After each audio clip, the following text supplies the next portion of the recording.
Hello, everyone, and welcome back to a special edition of the War Report. Now, I will just preempt everything else and say I'm going to be on a bit of a hiatus for most of the rest of the month. I'm going on vacation again.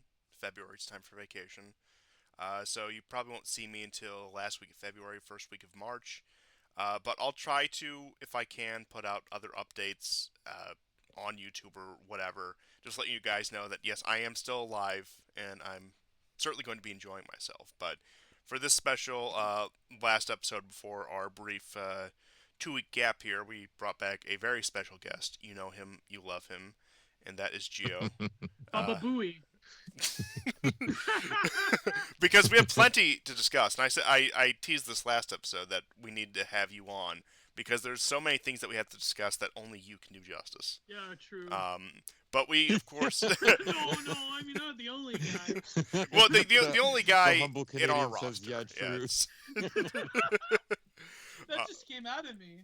uh, What uh, did Don? Just Baba Booey. Like, what did Don Imus get canceled for again? I don't know if I can say that on YouTube, but it had something to do with The the hair. yes the hair of certain type of women, uh, and that's as far Howard as I'll go Stern on the is such a platform. fucking backstabber. Like, he was the one Ugh. that he was like, oh, I think Don Imus went too far. I'm like, well, you're Howard Stern. Like, just, anyways, I don't know. I was thinking about that today. But anyways, Uh, what were we talking about? Nothing important, but before we can get into the fun stuff, we have to muck through the metaphorical mud, and this time of year maybe actually literal mud, of our news updates. So I'll hand it over to GSP, our Ukraine updater, to let us know what's happening on the front lines.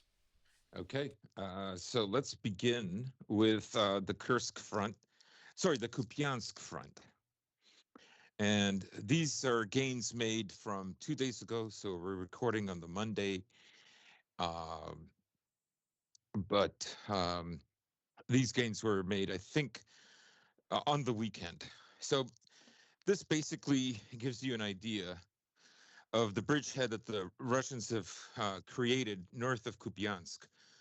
All those black outlines are gains within the last week or two, and then the red stuff is gains made on Sunday.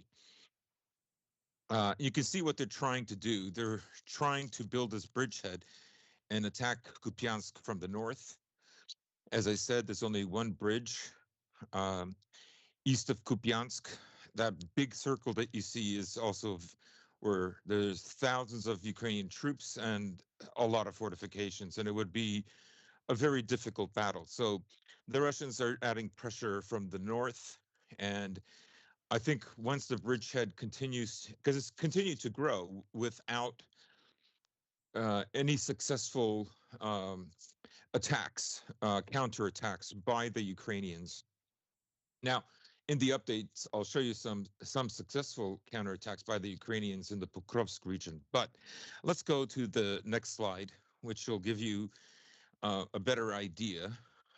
It's a bit of a close-up where this bridgehead is developing. So if you look at the dark areas in the orange, that's where the Russians were up until a few months ago. Everything west of that to the left has been taken basically in the last month or two. Um, Another close-up. This is the area in the village of Zapadnya. You can see that they've taken over some of the roads, so they have a good buffer here. The Russians do, and a lot of forest patches, and including the village of Zapadnya. Um, it remains to be seen. I think it's an important bridgehead for the Russians, but I don't think it's as important as Pokrovsk or the Karakovo front. Now, the Russians have made a lot. We'll take a look at that, but they've made a lot of gains now. West of Karakovo, they've taken over the Dachne village that was outside of Karakovo a few days ago. And so why don't we go to the Karakovo front, and you can see what is happening here. Um, the Ukrainians are leaving Andreevka. The Russians are pushing from the north and the south, and you can see this long rectangular pocket where there are a significant amount of Ukrainian troops that are trapped.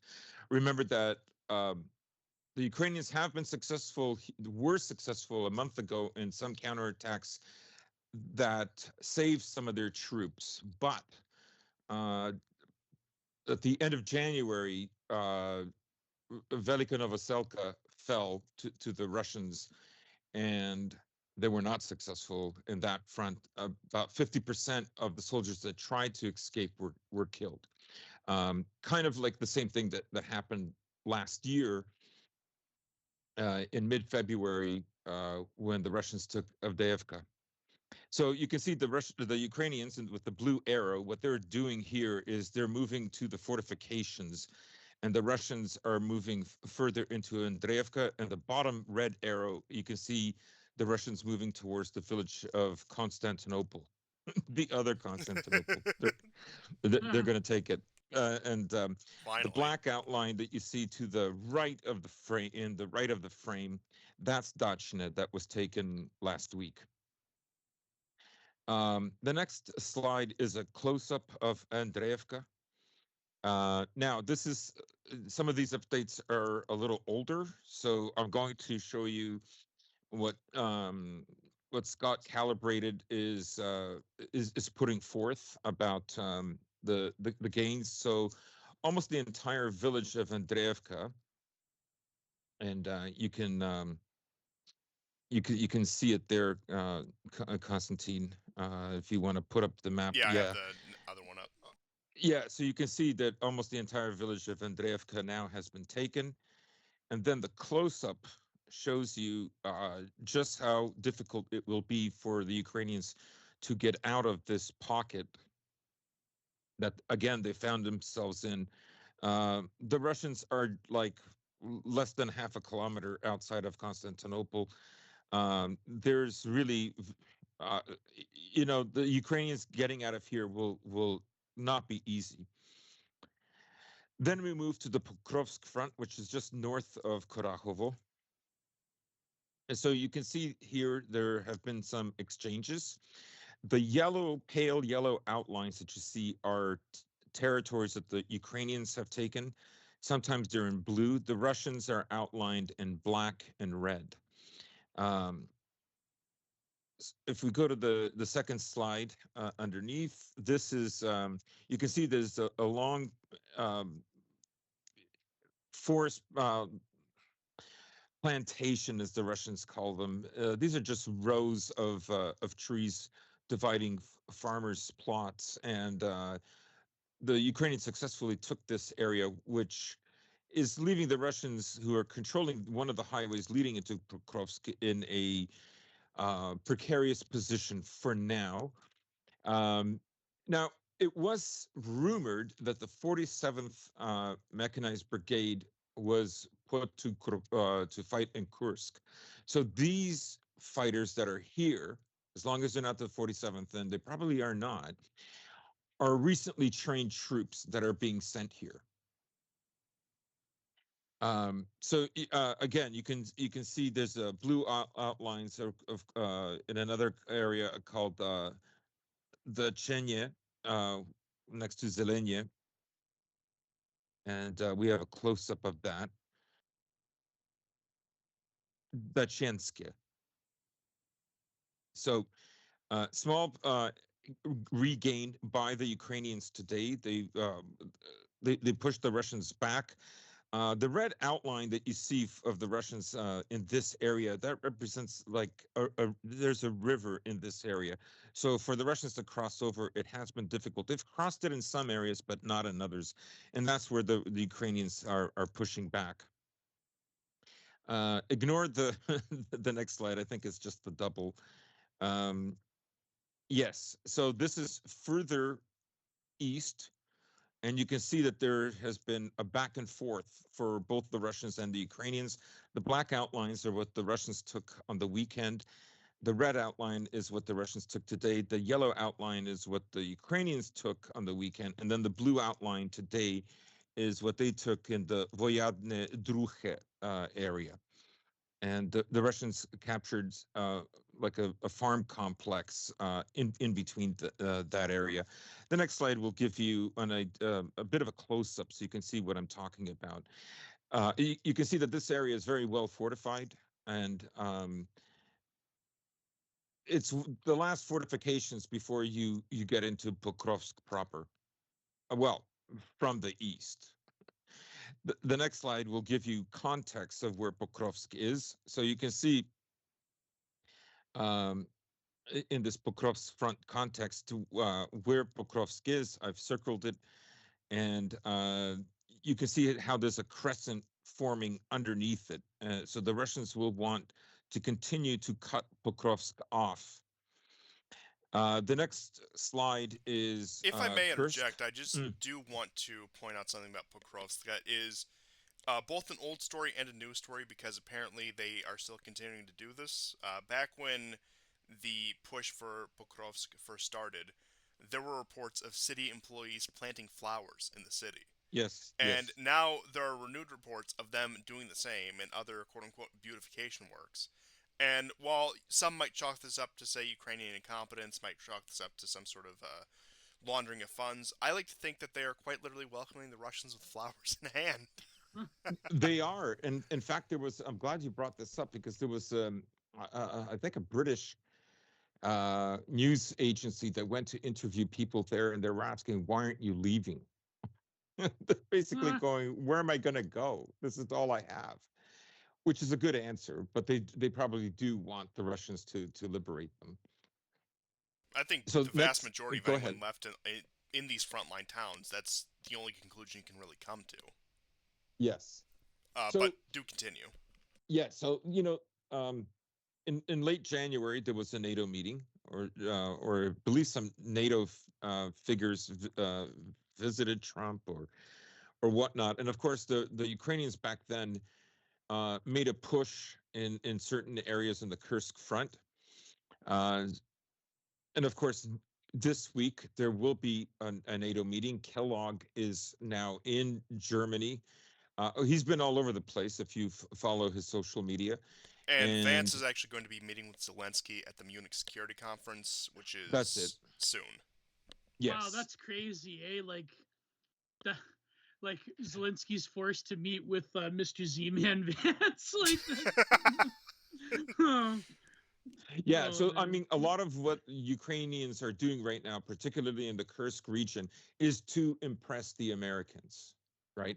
So they started another front in Kursk. They're trying to recapture areas. You can see that they did push the Russians out of an area close to Suja. I've outlined Suja in red so everybody can see. The next slide shows you a close up, and you can see that the Russians made a small gain in this area, outlined in black, and the Ukrainians made a bigger gain. Now they sent a lot of forces to do this, and it was a limited success.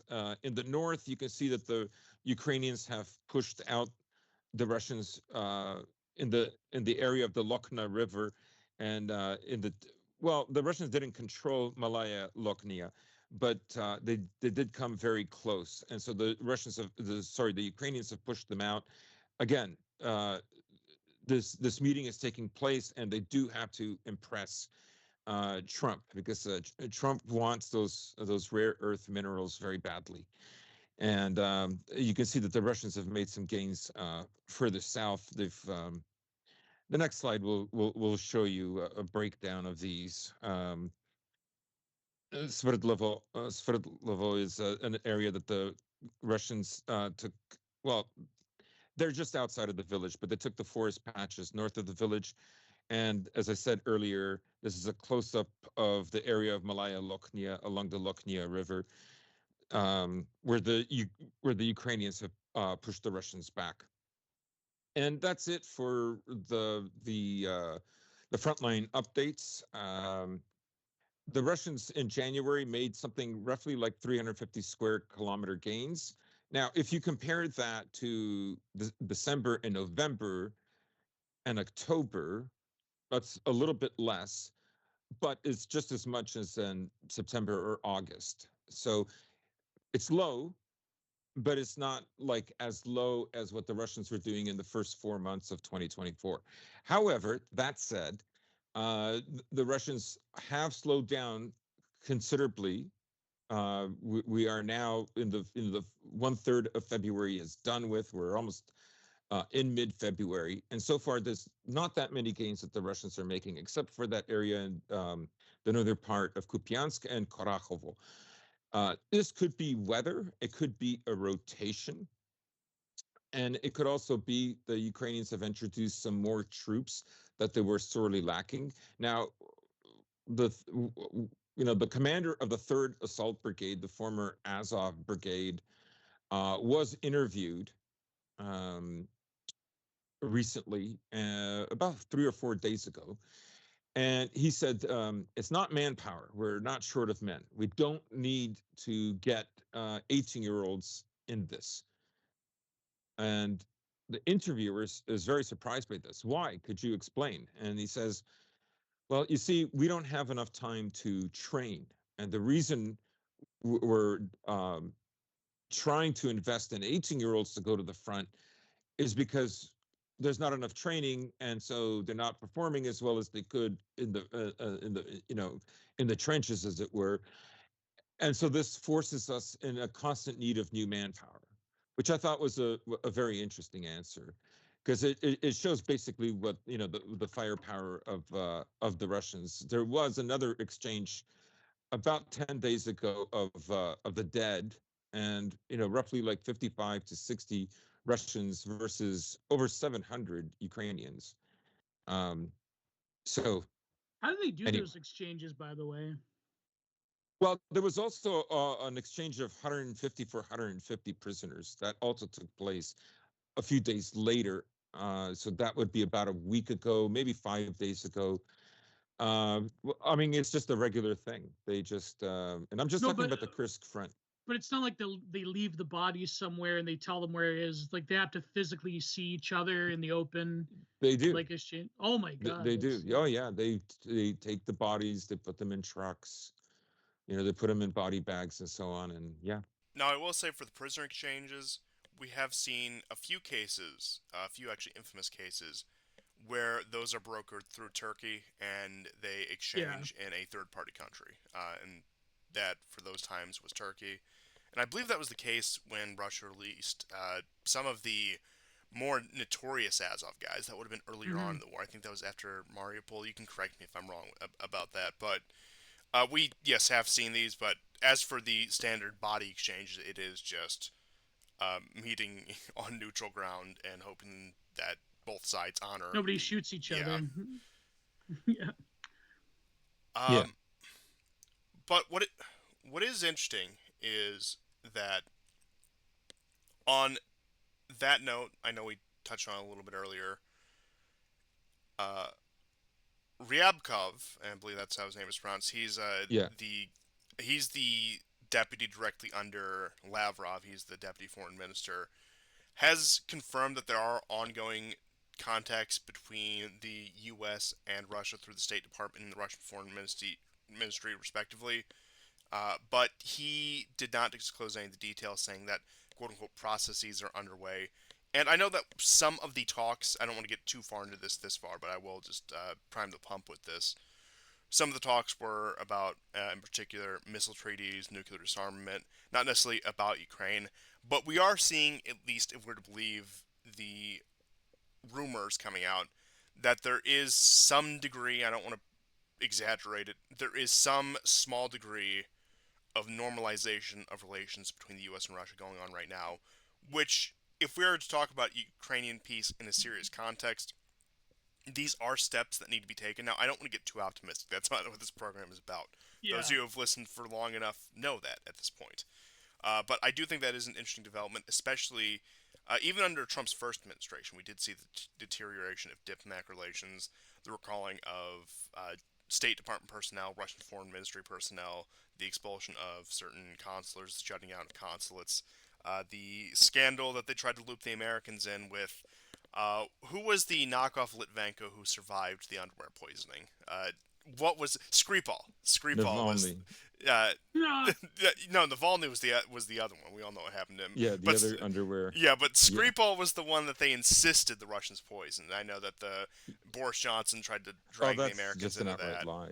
Yeah, oh, it is. We actually early archives of the show. That's one of the early stories that we intensively covered. That and that one. Who was that journalist? What was his Yeah, name? Khashoggi, that the Khashoggi. CIA liquidated. They gave But him the Peace Prize. oh yeah, of course. Yeah. But one interesting map I did want to share, and I'll put this in the chat, is Because no other head of state has ever murdered its own citizen. Ever. That's never happened. The Americans have never assassinated political rivals before. You know? no, it's Not that I know of. unprecedented. But what I did want to share with, and it's in the chat for you guys, and I'll put it up on the screen. This is the number of Starlink satellites over the Black Sea. So, Oh! uh, and I know that we had discussed seriously that if there is a desire to cut off Ukraine from the Trump administration, Trump and his new best friend Elon Musk can very easily revoke satellite access to the Ukrainians. Yeah, Doge can figure out that it's costing them so much millions of dollars. Oh, absolutely. And Yeah. you can see right here this cluster over by the coastline of Romania and Bulgaria and Turkey, where NATO primarily operates. Over here by Georgia and southern Russia, all the way over Turkey. And I don't think it is an exaggeration. A lot of people have said this, some tongue in cheek, some more serious, that Elon Musk and Starlink and his companies have provided more support to Ukraine than most European countries. And I do think that is true on a very fundamental level. And I do have to wonder, and I know that Musk, even before he threw his lot in with Trump, back when he was originally talking about buying Twitter, back when he was actually did buy Twitter, one of the things he did is he laid out his peace plan for Ukraine, talking about a complete ceasefire, referenda in the territories that were disputed, etc., etc., etc. Russia pays compensation for Crimea. And what is interesting is that, and look, I have my That's opinions on. exactly what Trump is going to demand. You Yeah, know that, right? oh, absolutely, and I'll trust me, I'll get into that. But what I find interesting, Musk is somebody who I've always had very mixed feelings on, and have. Yeah, me too. I could sit here for 2 hours, but I'm not going to make the entire show about that. But once again, when the war in Ukraine first broke out, he was very supportive. He lended them Starlink, which has been probably the backbone of the communication infrastructure so far. And it does make you wonder if he is so dedicated towards the peace process, why is he not leveraging this? I would say that it, beyond Donald Trump and maybe the United States Congress, he probably has the most leverage on the Western side uh, than anyone else who is involved in sponsoring this war. And if he really wants to hammer down negotiations on this, now's the time. And I'll just leave this map up while we talk about this so you guys can get the perspective of Mm. the number of satellites, once again, over the Black Sea operated by Musk and his companies. And it does make you wonder what's going to be the process going forward. I know that we had touched on certain points last week about Trump's quote unquote plans for Ukraine, such as the extraction of the minerals. And this is one of these issues, no surprise, he keeps waffling back and forth on. And we talked about how Kellogg is going to be meeting with Zelensky, so is Vance. Munich Security Conference is going to come up. I have a feeling it's going to take on a much different tone than, say, the security conferences since 2022. And that's not necessarily me giving much credit to the two figures meeting with Zelensky, but I do think it's worth pointing out just with how much the atmosphere has changed that uh, we're probably not going to get Zelensky bloviating for the need for endless aid. Now, we certainly will get that, but it'll probably fall on a lot more deaf ears than, say, in previous years.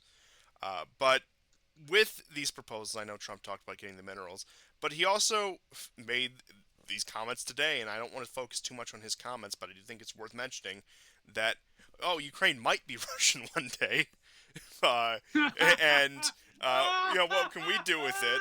And maybe it's time to just get our money out. Spencer. Trump is a zigger. He will never live down to the divorce. Why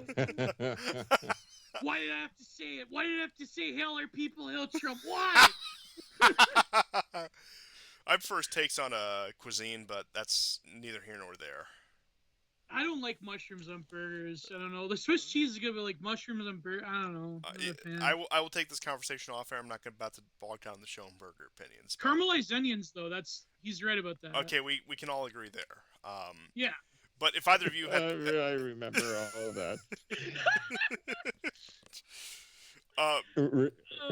please go on. Go on Twitter. Go to Watching Spirals on Twitter. He's got the best Richard Spencer edits. But yeah, we were gonna see GSP. No, I just remembered that time and like how ridiculous it was, and yes.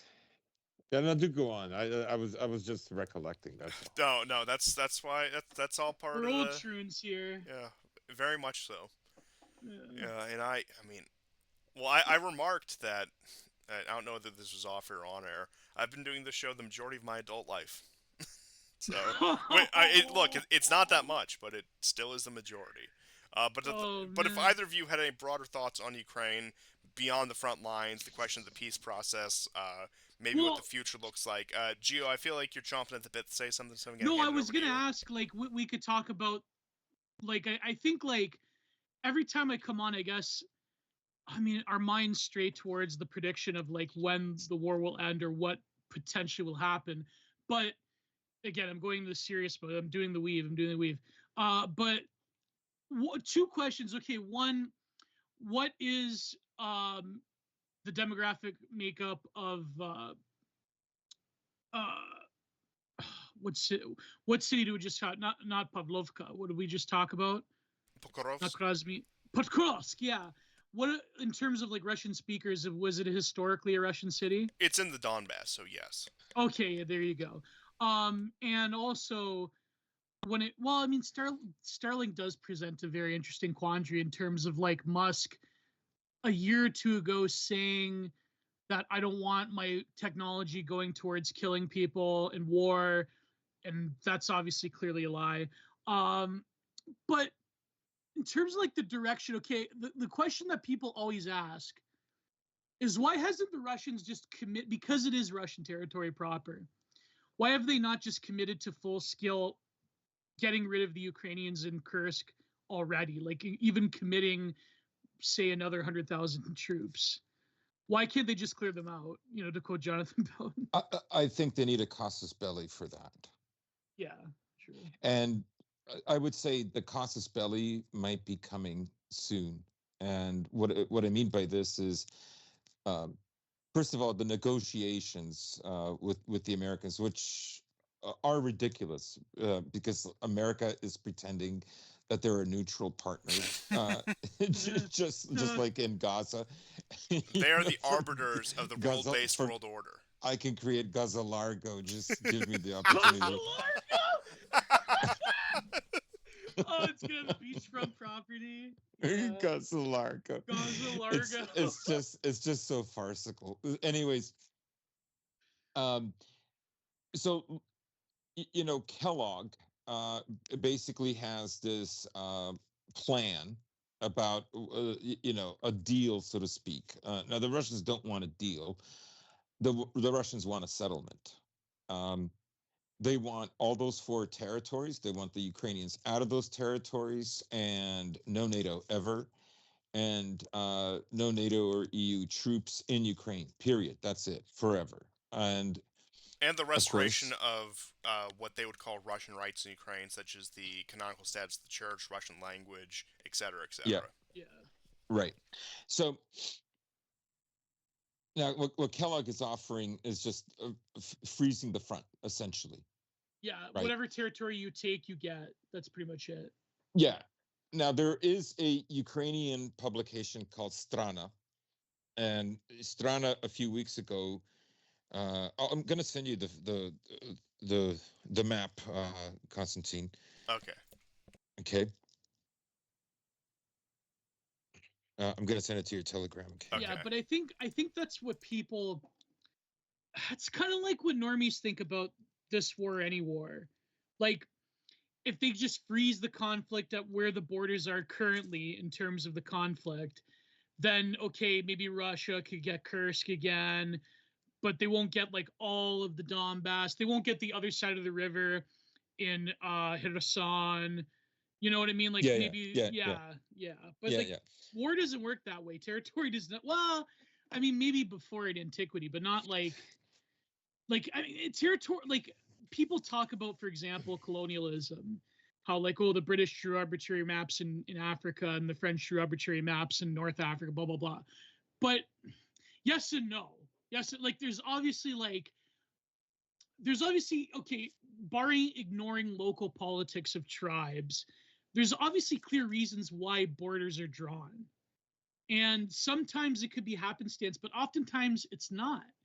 And so if you freeze the conflict where it's at, there's still like, there's still like people there and Russian and Russian speakers and so forth that would be caught over the line. So maybe you would get like, would they get an East Berlin situation from that deal? Like Yeah, I mean, there's Russian it's not speakers ideal. that are caught literally in, you know, in Odessa, Yeah. And right? full Like, disclosure, I don't agree with the proposal I'm about to say, but you haven't heard anyone talk about a population exchange either.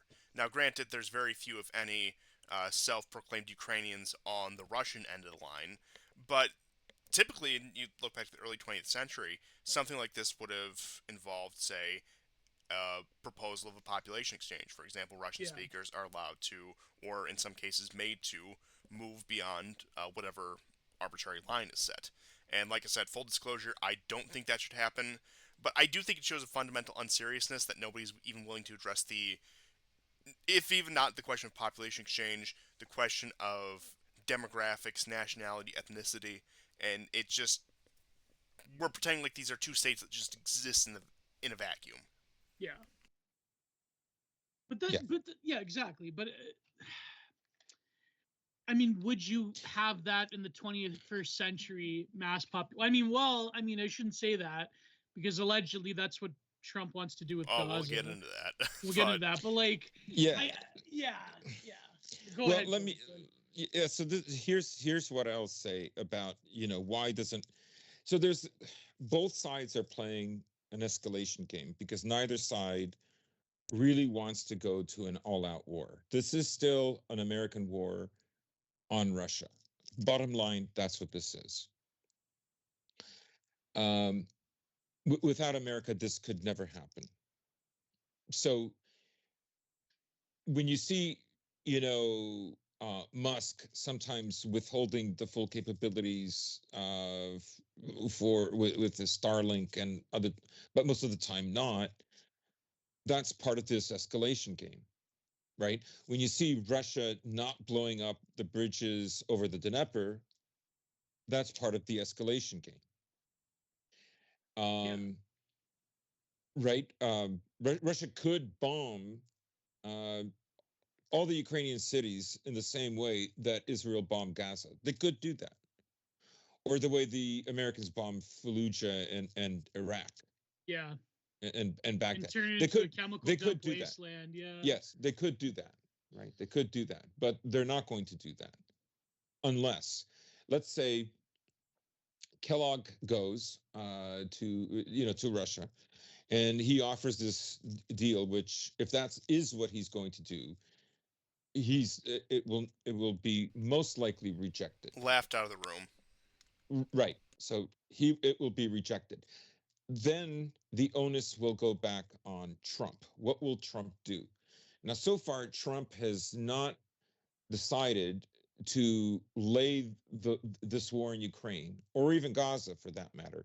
Of course, he's beholden because his wife literally married into the Kushner family, and the Netanyahu, and the Netanyahu family, including Bibi, stayed at the Kushner household, back in the 90s and Very 80s. interesting address if you want to look that one up. Oh boy. And plus, he was friends with Fred Trump. Right. So it doesn't matter whether you consider Trump a Zionist or not. He's waist deep in this. He's already made up his mind, and if it wasn't for Zionists, he wouldn't get reelected. It's as simple as that, right? So So let's say Well, here's this. a fact check. Both sides of the aisle pretty much have to toe at least a passively Zionist line. I mean, that's really They have to, well, because the country is yeah. owned by them. And so if if Putin says no and Trump says, okay, I'm going to double down. I said I would impose tariffs, more sanctions. I will go absolute blitzkrieg. I'm going to sanction Turkey because I'm going to turn off South Stream or Turk Stream. I'm going to sanction India, That'd be who's pretty getting all based, this. actually. Why? Why Well, would I that be mean, based? dicking over India and Turkey. Yeah. Why would doing that to India be based? Like, Well, I don't know. seriously. I mean, I think. I mean, we just Uh, established that America is like completely owned by Zionists, but like empowering well, Zionists is well, I don't based. know because Indians are kind of Zionist as well, so it's like. They are in, Uh, yeah, I get it. But at least they're in The that case populace they're is, kind of however, the myopic. government has towed a very neutral line on it. Yeah, yeah. well, yeah, Okay, yeah. and so and then and then Trump will do this to China. Now, Putin has already said he does not believe Trump will do this because it would be an economic disaster. Okay.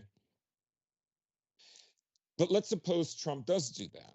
If Trump does do that, then that's when I think Russia will introduce mobilization. They will go into a complete command centralized War economy, economy.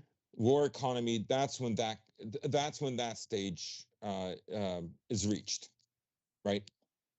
um, because I don't think the Russians want to fight the pace of the war that they have now for, let's say, another 3 years or another 2 years, maybe not even for another year and a half, right?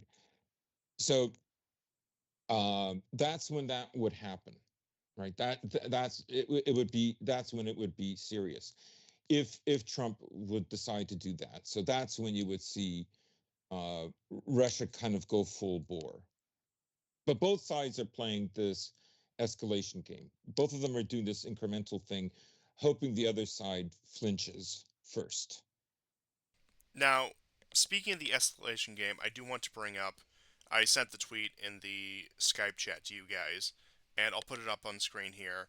And this is Joe Wilson, who's just one of the generic Republicans in Congress, who introduced the Freedom Lend-Lease Act to give President Trump flexible authorities to send war-winning weapons to our partners in Ukraine uh, to deter war criminal Putin, very important Oh emphasis God. there, as Biden should have done long ago, bring Russia to the table through American strength. Once again, right out of the Pompeo plan, which I can only imagine Which is a has. Ronnie Reagan plan. Let's Oh, face it. absolutely. And Yeah. I do think that this is also part of it, that if the Russians don't quote unquote come to the table, you're going to see Congress act actually in concert with Trump in order to climb the escalation ladder. And we'll see how far Trump's willing to go in terms of putting economic pressure on the BRIC states, for example, or any other country that isn't sufficiently anti-Russia. And once again, Trump has waffled back and forth, and I know the interest that he's beholden to, especially on the Israel question, and to a lesser extent on the Ukraine question. But I, I am conflicted as to whether or not, say, anything will be done to really save Ukraine at this point. And what I am referring to, I'm not saying they're going to cut off Ukraine. I'm not going to say that they're going to completely abandon it. But I do think what they've moved to now is okay. Number one, these people have never cared about Ukraine. They never cared about the Ukrainian people, not even like in a Ukrainian nationalist sense. They were nothing more than a battering ram against the Russians. This was supposed to be the first wave to weaken Russia, hopefully to get them to be pushed into some sort of state that they were in the 1990s, if not outright collapse, or as the first wave to a potential wider war. And at this point, I think they realize, those who were even sold on a Ukrainian quote unquote victory in the first place have come to this conclusion, realizing we just need Ukraine to weaken Russia as much as possible before we deliver whatever economic, diplomatic, or even military blow that's going to be. So I am wondering Right, whether they're and part set. of the reason they're doing that is because essentially they've wrecked Europe, Yes. and Yeah. they cannot leave Europe wrecked with a strong Russia. right? That would be America's disastrous, actually. right. So that's why, like, I would say that if Trump says no and he doesn't do the tariffs, then the next thing that'll happen, okay, because this has also been kind of in the news, is another seizure of a Russian transport ship in in um, in in the St. Petersburg area, Oh yes, basically, I was where actually going to bring that story up in the about the Baltic Baltic Sea. states and their Right. new Now, project. these people love being provocateurs and spectators. Like they expect to provoke Article 5, but not fight in it. So Well, no, Finland I is not think. much different. So anyways, I would say, I mean, we talked about this even before the war started, that one of the areas that is still going to be like a quote, no pun intended, a trump card for NATO, for the US, will be the Baltic Sea, right? Because of course the headlines and the articles are completely ridiculous. Ghost fleet. It's not a ghost fleet. What's so ghostly about it? Like they're not insured by the Lloyd's of London. Oh, What? I So need what? to read out the some of the official statements coming from the Baltic states. So this is from Politico. The headline is EU Yeah, countries. brought to you by AIDS, Brought to USA you by Oh, AIDS. there we USA. go. Yeah. There we go. EU countries access to the Baltic Sea are developing legal measures that would allow them to carry out a mass detention of ships allegedly part of Russia's shadow fleet. Yeah, According to them, the new legislation would allow for the seizure of a vessel for damage it allegedly caused to the environment and for alleged damage to the underwater cables. Who can forget about the underwater cables and other critical infrastructure at sea? In the latter case, the basis for detention of tankers will be in the quote-unquote fight against piracy. According to it's information, a number of EU sources, including Lithuania and Estonia, are also planning to create a list of quote unquote reliable marine insurers. As you were saying, if a ship is insured by a company not included in this list, it will be detained. So, yes, they are trying to put a complete lockdown on any yes, Russian because they access believe to the it's a Baltic NATO Sea. lake. Now, there's nothing. The ships are not breaking any international laws, and international laws have existed even before America. Okay, because of the necessity for trade. Okay, there's no international law that Russia is breaking by going in international waters, delivering its goods around the world. NATO may not like it. The little Baltic Chihuahuas may not like it, but there's nothing there's nothing illegal that they're doing. There have been 10 cases, according to the Baltic states and Finland, where cables have been damaged. I mean, this is an area that has a lot of traffic, and they say that only three of the 10 they suspect. Now, remember, there's no evidence. They're worried about environmental damage, but they're not worried about Nord Stream environmental damage, which was literally the worst ecological disaster In decades. in over 50 years. So this is easily as bad as the Valdez. Okay, and so now you're supposed to believe, right, that what the Russians are doing is illegal. There's nothing illegal about it. Uh, but no one is more afraid of America abandoning Europe while it's weak more than probably the Baltic states. And what they're hoping for is that they can issue an Article 5 moment. And I would say that if Trump does decide to go full bore with his tariffs and everything, that's when something like this will happen. Now, what would happen if the Russians began using military escorts with their ships? Hmm. Remember, when the British went into um, Crimean territorial waters, the Russians dropped bombs next to the ships. The Russians were willing to intimidate the British until the British deceased. Okay. My guess is that the Russians would be willing to do this again, right? They It very will well be a could. game of chicken, but the Russians will redo what they did in 2021 And it's with even the beyond a British. question of international trade because sea trade is one of the main suppliers, one of the main ways they supply Kaliningrad, which is Russian territory. So this is also Mhm. a question of access to Russian territory and one of its exclaves potentially being cut Yes. off. And in that case, they would probably take more extreme measures than they would say than just the hampering of their trade fleet. In which case, I think any serious nation would. So this is one of the hotspots. And I would say actually anywhere more than in Ukraine currently. This is more of a hotspot in terms of a West Russia conflict. And this is something that I encourage everyone to keep their eye on because if they're going to try anything, I agree with you, it is going to be in the Baltic Sea. And you already and look, I know they've been saying this since before the beginning of the war as tensions were rising. NATO prepares for fight with Russia in 10 years. Russia prepares for fight with NATO in 10 years. Yes, that does happen. These countries do have these war plans, especially when they are on bad footing with each other. However, things have escalated, and I do think that it's worth taking these, I won't say entirely seriously, but more seriously than you would, say, in 2021 before the Russian intervention into Ukraine. But with all that being said, I did want to return to the situation in Ukraine and what you were saying earlier about Russia's attempts to possibly accelerate this war if Trump does end up going full bore in support of Ukraine after quote unquote peace negotiations fail. I will first go all the way back to our discussion on Kursk. Some of the reasons I've heard as for why the Russians are very restrained in Kursk is that they're quote unquote preserving evidence and making sure they can capture certain wrongdoers in order to expose atrocities Ukraine has committed in Kursk. I don't know how much water there is to that, but I will say that is something I have heard, so that I think is potentially true. I think it has an interesting angle to it. Not that I necessarily buy into it, but I do think it's worth mentioning.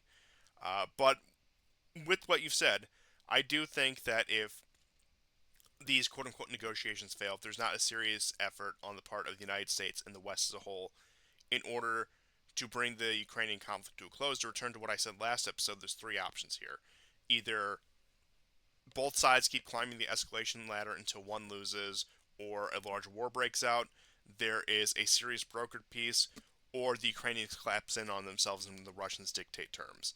And I do think that if number two fails, we're more likely to get number one than number three, as undesirable as that might sound. Even though it really does depend. If you take Budanov at his word, the Ukrainians aren't going to make it through the summer. Now, how much stock do you want to put in his word is the real question.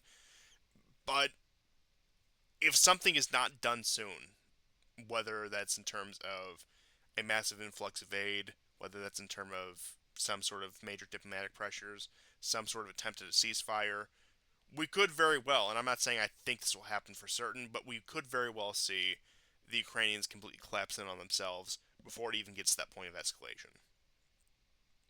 Hmm. Hmm. I just hope that we get a huge internet firewall around India. That's what I mean by based. That's Internet never gonna happen. firewall. We need to It's encourage. hilarious. Look, No more Indians. we need to start posting Khalistani propaganda from Canada. You guys can get on that. So Modi builds a great firewall to protect his nation from subversion. Trump's going to sanction Brampton Oh no. for the Yeah, Russians. yeah. Trump's gonna. Oh my God, that's. If you're Canadian, you know what that means. Unfortunately, I know what that means. Yeah. I can Yeah. smell it from here. It's only what, like 5-6 hours away from where you're at. Yeah, about yeah. Oh man, no, but yeah, I never thought about that. The Baltic, I mean, they're always looking for a reason, but like this is the thing that people have always talked about. What would happen if one of a chartered NATO state actually did engage with the Russians first? Like, would that violate Article 5 if the Russians fought back? You know what I mean? Like, this is why these, I mean, have we learned nothing from the previous century? Like, this is why these huge military treaties tend to not work out. I mean, we did fight a world war because of it. But I think, like, Yeah, that is funny, because would Trump be forced into a more pro-Ukrainian position more than he already has? Um, I don't know. Like, that's what I mean. Like a lot of like certainly like a lot of Western Ukrainian nationalists, they don't like Trump, and they think that he's like an implicit like Vatnik or whatever. But if he's like, if he has to sort of like toe this like peace through strength line, then you know what I mean. It's up in the air in terms of like what he actually believes about the war, Oh, I'm as weeping opposed thinking of to the Reagan era, peace through strength. yeah. No, but I it's like, mean, what does he actually believe as opposed to what he thinks his followers want him to do is really a big question. That You know so what that I I mean, mean? I think his administration probably is probably bifurcated by Yeah. those who want like to get the hell out of Ukraine. JD Vance And, especially is that leads the yes, charge. Yeah. Yeah. yes, and probably Hegsmith or Hegseth, definitely Hegseth, Gabbard, RFK. Not that he's really foreign policy, but he still is in Trump's ear. Um, right, right. versus say There, like the there Rubios are and the Waltz and the whatever. biolabs in Ukraine. Yeah, yeah, yeah. My brother also does a really good RFK Jr. Scott Green was a really good one. Yeah. So, the poor guy. I know, Anyways, it's bad. I know, and I'm still laughing. But the thing is it depends on what does Trump want to do also in the Middle East, right? Um, if he leaves Ukraine just for the Europeans to handle, right? Okay, so America's prestige goes down a notch. Kellogg, of course, is petrified that this will be another Afghanistan moment for the US, where it looks weak and incompetent. And that would be the case. And I said before this war broke out that if America ever did have to leave Ukraine, that that would be the case. It would be way worse than Afghanistan. So, in many ways, even Trump's vanity is diminished by these other concerns. However, like, what are their goals in in the Middle East, in Israel, in Palestine, in Gaza? Egypt and Jordan are not going to go along with this. Oh, trust me, I don't think they will. I And have quite a rambling take on the Arab states and some of the information that's come out with that. But I did want to touch on the Ukraine thing once again, and I do think this is plausible and possibly the best way for the American empire as it stands, even under Trump, to save face. And that is, once again, this isn't my opinion. This is what I think is, from the Trump perspective, possibly the best thing to do. Slowly let Ukraine lose, trickle funds to it. Once again, have that fighting yeah, retreat where they wear down Yeah. the Russians, and then boom, 100,000 American troops in Poland enforce the red line. Could be it. I think that, and like I said, just to put out there 100% disclosure, not that that's my view, but I think that's one plausible view of how Trump can really save face on something like this if he Well, doesn't want to go through with a proper right. But negotiation.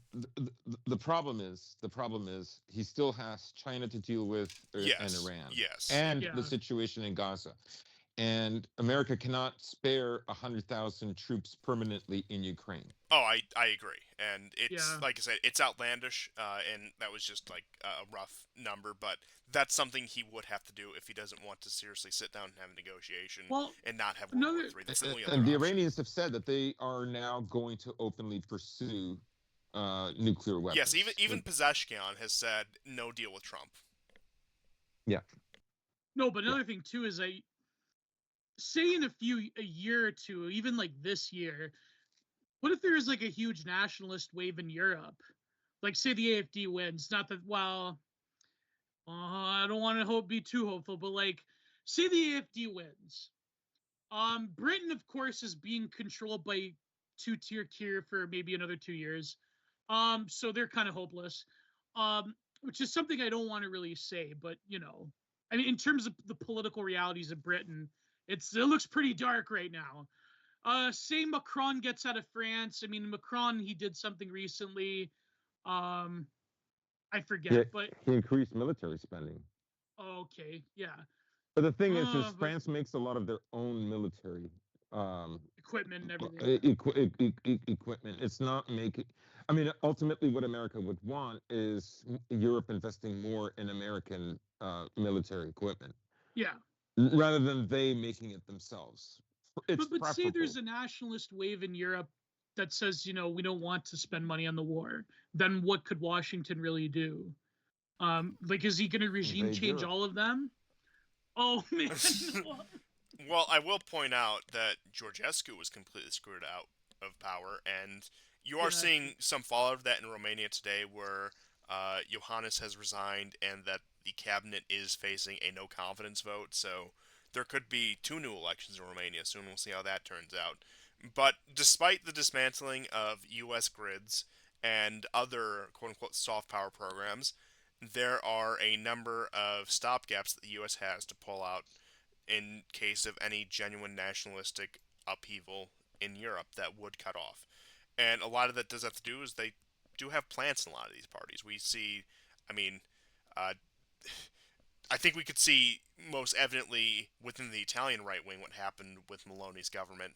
And I'm not saying there was nothing good out of it, but we saw how the foreign policy played out. We saw, who was forced to toe the line. And I do think that is the case in many parts of Europe where the Atlanticists, both of the American and European variety, still have a stranglehold, and it would take complete political upheaval. Not that I endorse any sort of chaos or violence. I want to put that out there just officially for the record. It would take a complete political upheaval in order to loosen the Atlanticist grip on the continent. So, as much as I would like to think that maybe some sort of European revival could bring some sanity to this, I think the era of sovereign Europe as we understand it is over. I'm not saying it can't ever Yeah. be restored, but so Yeah. far as the Yeah. Europeans, I mean, look, even Merkel would pick up the phone and call Putin. There's not even a Merkel left in Europe. I never thought I'd say those words, but that's Yeah. how far things have fallen. And Merkel's not even Merkel. oh, you're right. But as far as that's concerned, I think it would take some sort of major upheaval in Europe, some sort of major embarrassment for the United States in order for the Europeans to maybe pick up that phone and call Putin and see what kind of deal they can work out on their own continent. But as it stands, they are vassals of the empire. And I take no pride in saying that. I take no pleasure in saying that. But it's the reality we're looking at. Yeah. Yeah. Well, Yeah. So CSP, what do you think would happen if there was a huge nationalist wave in Europe? Or would they just be controlled opposition, like which some people claim the AfD is? Not that I'm saying that, but like some people claim that all these nationalist parties are pretty much controlled op. But they are I don't controlled know. op. I mean, they're all like, I don't know, they're all xyophags. As They bizarre as are. Yeah, as bizarre true. as it sounds, in my opinion, the only populist movements you can trust in Europe are the ones willing to pursue left-right unity, and that's not necessarily a me condoning the left, but I'm talking about, for example, the model we see in Slovakia, where both populist parties are willing to look at the reality of the situation, realize what's at stake, and agree to build a broader populist agenda. We saw this to a lesser degree in Austria. Orban's an interesting case where, yeah, he is beholden to certain interests, however, has managed to play his cards wisely, I will say. Georgescu even had some of the left right unity, and I'll be honest, and maybe it's because of my personal biases, because of the leaders of the AfD. In Germany, I personally find the BSW much more worthy of support. I think Sarah Wagenknecht, not that she's perfect by any means, I would trust her more to pursue these kind of policies than the AfD. I mean, if you're talking about a real right-wing movement in Europe, right, the real deal, mass deportations. Yeah. Every, we're not apologizing anymore. We're going, like, if you're talking about that, then you're talking about, internal conflict, like in many European countries. Let's say France and Germany, for instance, right? A lot of societies would be destabilized. Now, Slovakia, Hungary, Serbia, they would be fine. Um, Croatia, Slovenia, they would be fine. No, no, Poland would be fine. They wouldn't have to even Czech Republic would be fine. But the other places, let's The say principal players Sweden, of Europe. yeah, yeah, Britain, for instance, right? I mean, I think part of the reason why they want to keep Keir Starmer in is because that is precisely what they're afraid of would happen, right? The kind of signals that they're getting from the U.S., right? They're afraid of this moment happening because, again, it would leave Europe and the West weak and Russia strong and Ukraine even weaker, right? So they're in a pickle right now, right? Um, and like again, the all joking aside, uh, Le Pen, all these people always make very greet or whatever his name is, the that sort of goofy looking guy who's president Wilders of the in the Netherlands. Valdez, Geert yeah, Wilders. yeah, Geert Wilders. Geert I Wilders. mean, Yeah. I mean, him especially. He's just so beholden to them. It's just cringe listening to him about Israel. And the same thing with Schultz in all their laws, all their new anti-Semitic laws, and no migrant can come in unless they recognize the state of Israel, and they have to make all these pleas. Like it's just the whole thing is ridiculous. And of course, Trump has signed these new anti-Semitic laws. I mean, he kind of introduced them in his first term. Look, I've said this all along, right from the beginning, even like you can do the it's kind of like when we were talking about, oh, good, they fired all the woke university deans, right? Yeah, because because the empire had to make a choice. It didn't think it would have to make. Yeah. So you're either going to support Jewish and Israeli interests, or you're going to support Jewish and woke interests. And Jewish Israeli interests won, right? Oh, it was But a civil war through and through. Make no mistake about it. The right Well, wing yeah, were simply just pawns in that. apparently, right. apparently the Manhattan Institute, someone transitioned on their team. Who? What? You were talking about Claudine, the Manhattan Institute, Chris Rufo's organization. Oh no! Yeah, Oh they no! have a transitioner on their team now. Of Oh, course they really? do. Of course they do. Yeah. Apparently, Chris Rufo. I don't want to get too much into it. Uh, he was on the NGO Tracker website. So yeah, Holy we all shit. see how it goes. First Rita Lovely, now a trans person. This is your based anti-regime opposition. What's her name? Button now? Oh, the hell if I know. Do not Google Rita Lovely. Don't do it. Don't do it. Yeah. Don't. Well, I guess he nuked his Twitter account again, but don't look at Kanye's TL. You make the connections. Oh man. Oh no. Today I was shown the only T-shirt he's selling, and it's only $20. It's a windmill of friendship. You won't believe what it is. It's a windmill of friendship. What's wrong with it? You know what's really egregious? I shouldn't say this, but like he definitely has like a very atrocious taste in porn. I gotta say. Not that I look at that, but he's nuts. I mean, he is crazy. Entertaining, but he is completely deranged. crazy. But he's a deranged guy. That Super Bowl ad too, that was crazy. Yeah. So I mean, what would happen? I don't know. I mean, it's a big risk because like part of the reason post World War II that there was a development of the woke or like heightened liberalism, transnational progressivism. Yeah. Part of the reason for that was so that a certain group wouldn't have to face what it faced in the 30s and 40s, right?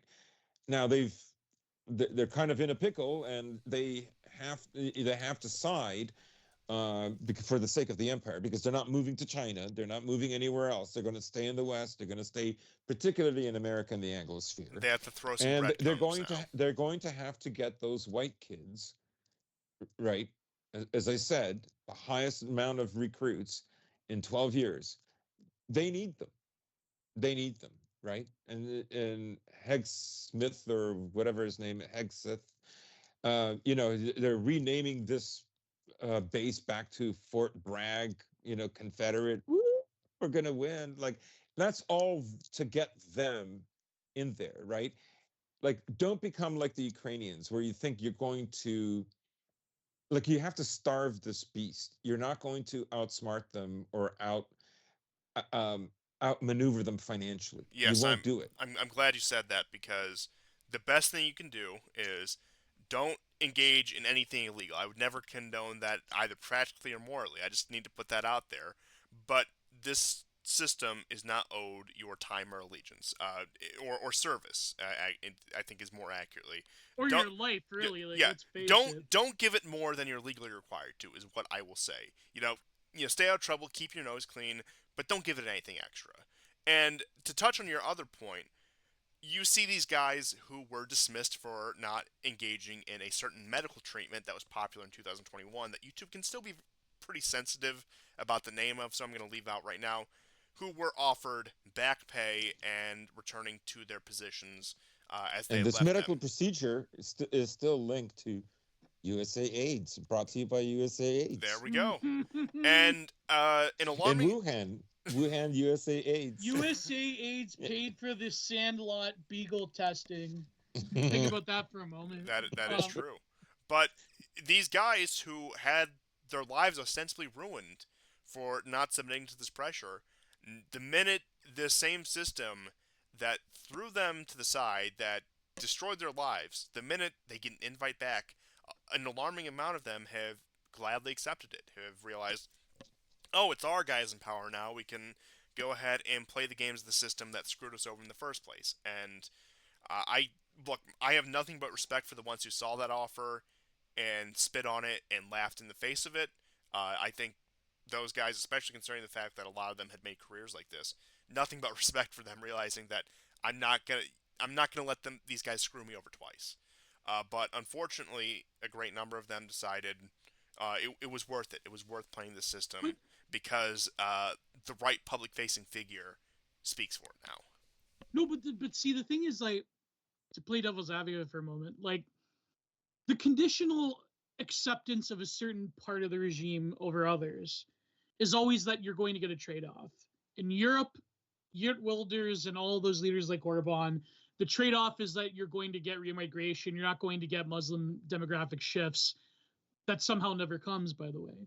But I mean, I think, like, that would be good in theory, but in practice, has that ever actually meaningfully happened? Like, can you, Yes, you yes. know what I mean? Like, for example, Yeah, today, I'm not like going to World name it. War II, where Yeah, they packed millions of Germans out of various Eastern European countries into Germany, but that's because World War II saw tens of millions of dead, and this was nothing in comparison. Violent though it was in many instances, right? Now, if you begin with massive deportations, probably violence will come into it sooner or later, oh, yeah. and the left and the right will become invigorated by it. I mean, one of the things that I think like you should look out for with the left is like I think the liberal branch of the left does not know what to do right now. No. The media is caught so flat-footed with what Trump is doing, and he's doing it so quickly, and his administration is so confident in what they're doing that they don't even know how to report on it. Now, I don't want to give too much credit this way because, again, at the end of the day, they've decided Jewish and Zionist interests come first. We know who owns the media, and that probably plays a big role. So, but I think what you're going to see is the reemergence of the classic left, not the woke left that had to be sort of, I mean, the project of a liberal non-authoritarian left goes back from like the Vietnam era, Yeah. and with Foucault and so on and so forth. But the classic left, right, that isn't woke, like Bernie. I mean, it has Well, certain. not Bernie. Bernie's a fucking sellout backstabber. But like, you know what I mean? Like, yeah, Yes, labor you know, left. it doesn't necessarily have to be him. I'm just talking about their ideals, right? Yeah.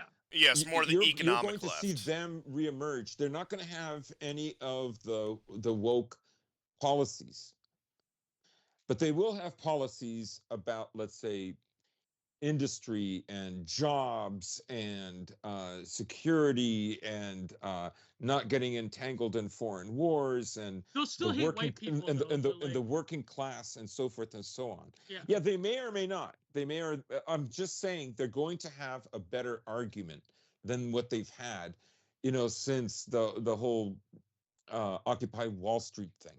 Yeah. Which everything after that, the woke became accelerated because you know back in the day, like maybe when you and I do a stream sometime in the future, using um, photographs to sort of map out the historical events, within the last, let's say, 50, 60 years. You could, I'll show you some photos that I took when I was photographing the anti-globalization movement. Now, all of those people, the vast majority of those people were all leftist. Oh, yeah. All of them believed that, like, you cannot sell water rights to an American corporation if you're Canada, because that's a betrayal. Rightists think that way now, but rightists did not think that way 25 years ago. Okay, they didn't. Oh fuck. All no. they did was glorify the corporations. They were all stupid libertarians back then.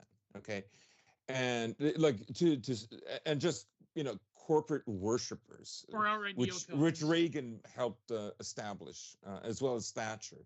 So I'm just saying the left will have better footing, and there might be a resistance. I'm just saying this because I think Constantine touching upon like a left right wing alliance is kind of a key to hamstringing the remnants of like the liberal left that might impede the development of, say, a better future for European countries. Yes, I agree, especially in the case of Europe. I do think that left-right unity among the populist movements is paramount, and trust me, there's plenty of undesirable things that you can say about a lot of these left-wing movements, and a lot of them probably would end up throwing in their lot with, say, the liberal regime, because we all know where their values lie. But even some of the ones who I say are right on the fundamental issues might have some secondary issues you find completely objectionable. I understand. I'm not saying that you need to link arms with these people, but they may be far more advantageous to you than, say, cozying up to the center-right regime, where you might get your breadcrumbs, you might get your concessions, but then it's also time to ship 30 billion to Israel and Ukraine in order to continue the American empire. Well, I think that remigration in Europe could be possible, but you would have to account for the violence of the political left. Like, for example, recently, there was that border agent in Vermont, that ICE agent that Yes. got killed. And then I remember he's such a disgusting fucking piece of shit. When he's not spewing ebonic talk and talking about football or whatever, that fucking Arnie leftist, what's his name, DKL Marxist, he had this like They all viral blend tweet. together. They all blend together, yeah. But he's the one with the David Lynch profile picture.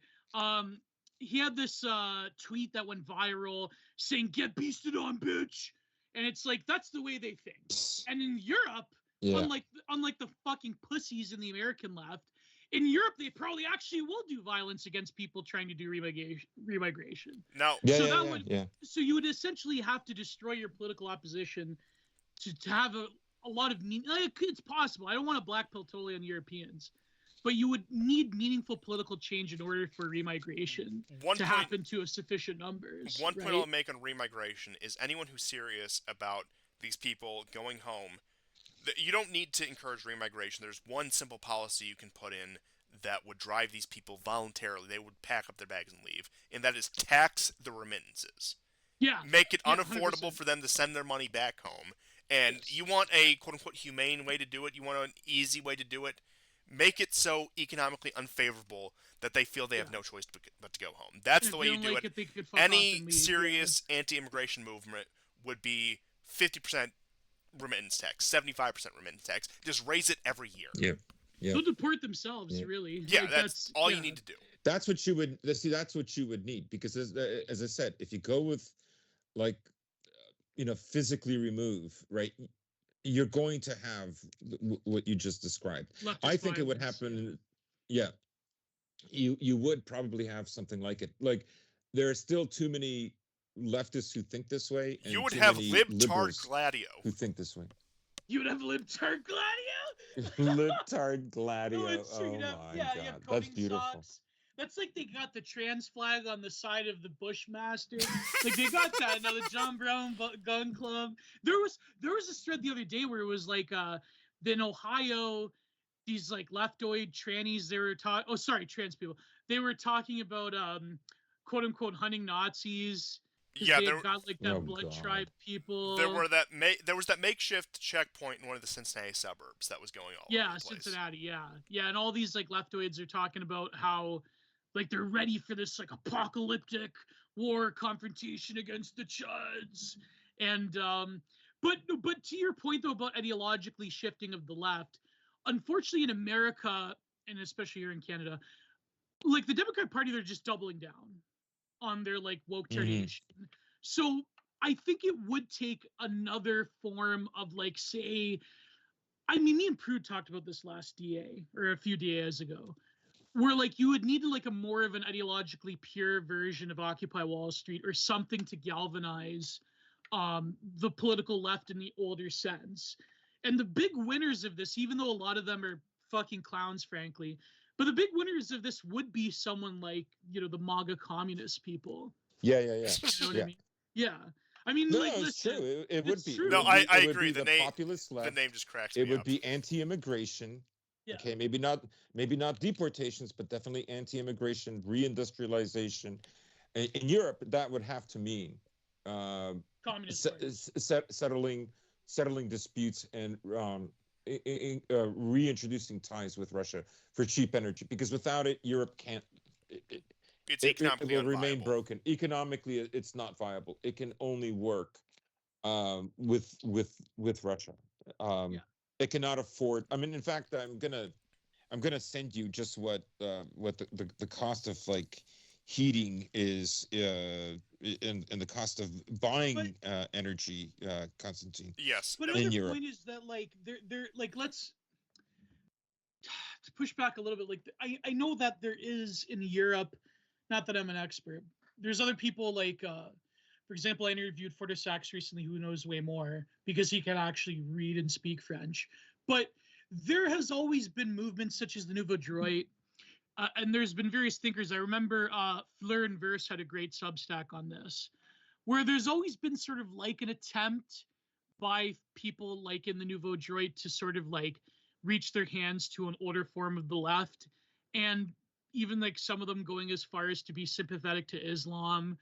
And I think like those movements have obviously failed because there's sort of like this impermeable metaphysical slime of woke tarnation that mostly comes from the Anglosphere that just permeates everything. And so those projects become kind of, I won't say impossible, but I think they become improbable because the sort of like priors of the political left have like more or less moved on from what they were. So it Now, would take like a historical shift. on, Yeah, go ahead. on that point, I do think the idea of this old left emerging that is primarily focused on economic issues, maybe to a lesser degree some of the weird social stuff, has a far more likely chance of arising in European countries that don't suffer from a major migration problem. Because, once again, if it mostly is homogenous, if there are less ethnic issues at hand, they probably would end up being able to form these kind of united fronts, form these kind of anti-globalization left fronts that you may have seen in previous decades. But as for the U.S., I think because of our demographic situation, both inbuilt and recently imported, there's just too many other factors at hand that it's always going to be a looming presence just because of the way multi-ethnic empires work. Yeah. Well, there's this tweet not this tweet, this Telegram post by a British nationalist whom I won't name, but you could pretty much guess who it is. quote, watching nationalists celebrate as they convince themselves that they are Yes. winning and some kind of great remigration is quote unquote inevitable, when large numbers of the most prominent nationalists are again being banned from Twitter, and a few deportations we are witnessing are a drop in the ocean, clearly designed to placate the masses, is akin to a starving and beaten dog licking its master's hand in joy after being swept a few crumbs off the table. So, I mean, that's a very pessimistic view of things, and hopefully Trump can deliver on at least some of the immigration stuff. But I mean, that is true. I mean, the right has been fooled before. You know what I mean? Like, Oh, that's, many Yeah, yeah. times. yeah, They many will times. become the attack dogs of the regime the minute they get the slightest bit of breadcrumbs. And they've been trickling this for a number of years, even back during the Biden administration. First, by striking down the inoculation requirements. You could argue Roe v. Wade being overturned with some of that. Just the change in culture and aesthetics in, I would say, the late Biden, early Trump era. And I know that you always have this constant discourse of, well, there's normal white families in the ads again. That must mean we're going to war. Or the ads for the military suddenly feature a bunch of badass white dudes. That must mean we're going to war. And while I do think that is a little bit of an exaggeration, I do think the whole idea of a culture shift it certainly plays into that. They need to make people feel quote unquote at home again in their own countries. Well, Make them feel they that got to bring back chug culture, early 2000s chug culture. That's what they're trying to do. to quote somebody who I was talking to in private, and I won't name who he is. I there was some happening in the Middle East that I had commented upon, and he said, and I quote, "You're not getting me to fight in a Middle Eastern war now that Toby Keith is dead, and we won't have the right soundtrack for it." And I do think that is the sentiment of a lot of people, that they are not going to. And full disclosure, this guy knows better. It's not like he would in the first place. It was completely tongue-in-cheek comment for those of you who need that clarification. But I do agree that the revival of some of this chud culture, I think, is probably the best word we can have for it, does play into this. Maybe not overtly, maybe not directly, but it is part of an overall culture shift that they want to push, that they, once again, need to make these guys feel at home in their own countries again, even just the slightest bit, so they will make the immense sacrifices required in order to prop up the empire for another decade or so. And they realize that over this past, I don't know, let's say second term Obama, 2012, that they had been eroding this, that Trump was a backlash. They didn't learn their lesson from Trump the first time. So they were able to reintegrate that. A lot of the special interests realized, especially after October 7th, that, oh, we got to rally behind this Trump guy. We have to we have to throw our breadcrumbs, because that's what they always do, to this guy in order to get things back online. So we can have Trump make America great again. We can have him paint this wonderland of 80s civic nationalism that he's going to restore America to. We're going to put a portrait of Ronald Reagan in the old Oval Office. Actually happened, by the way. Look it up. That happened Yeah. this week. I think they even removed the Jackson portrait. They removed the Andrew Jackson one. Yeah, if that's true, that's just shameful. That is absolutely shameful. You can't compare Andrew Jackson no, and to Ronald. Like, no way. Like, that's even compare with Ronald Reagan to Andrew Jackson's just like, come on, man. even with the more sober view of Yeah. American history, I think that a lot of people in these circles have adopted. There's still like guys like Jackson you just gotta admire. but Yeah.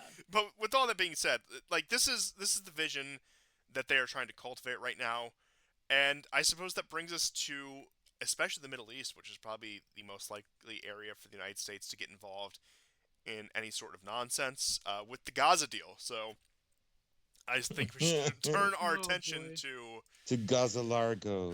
Yes, Gaza Lago. It's going to be beautiful. It's going to be great. And of course, Donald Trump is going to treat this like Only for Jews, though. Sorry. Sorry, Palestinians. It is a kosher only resort. Okay, so get your yarmulkes ready if you want to enjoy that beachfront property.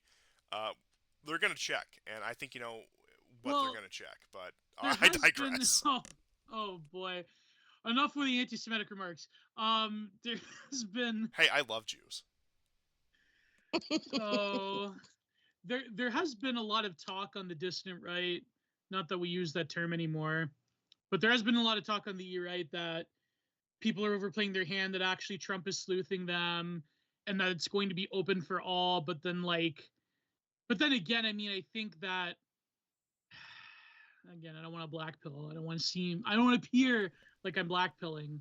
But let's face it. I mean, there could be an element that Trump is stepping in. He's doing this like world historical thing where he's Oh yeah. finally going to solve the Israel-Palestine problem. But at the end of the day, I mean, if they're serious about just kicking them all out, who really does the Palestinians benefit there? Does anybody else in the region really benefit from that? No. Does Europe really benefit Hell from that? no. No. Only Israel will benefit But from that. I mean, Honest, after Trump kicks them all out, and he sets up Gaza Largo, and peace is restored in Israel, and there's no more Palestinians, because of course they'll then have to do the same thing in the West Bank.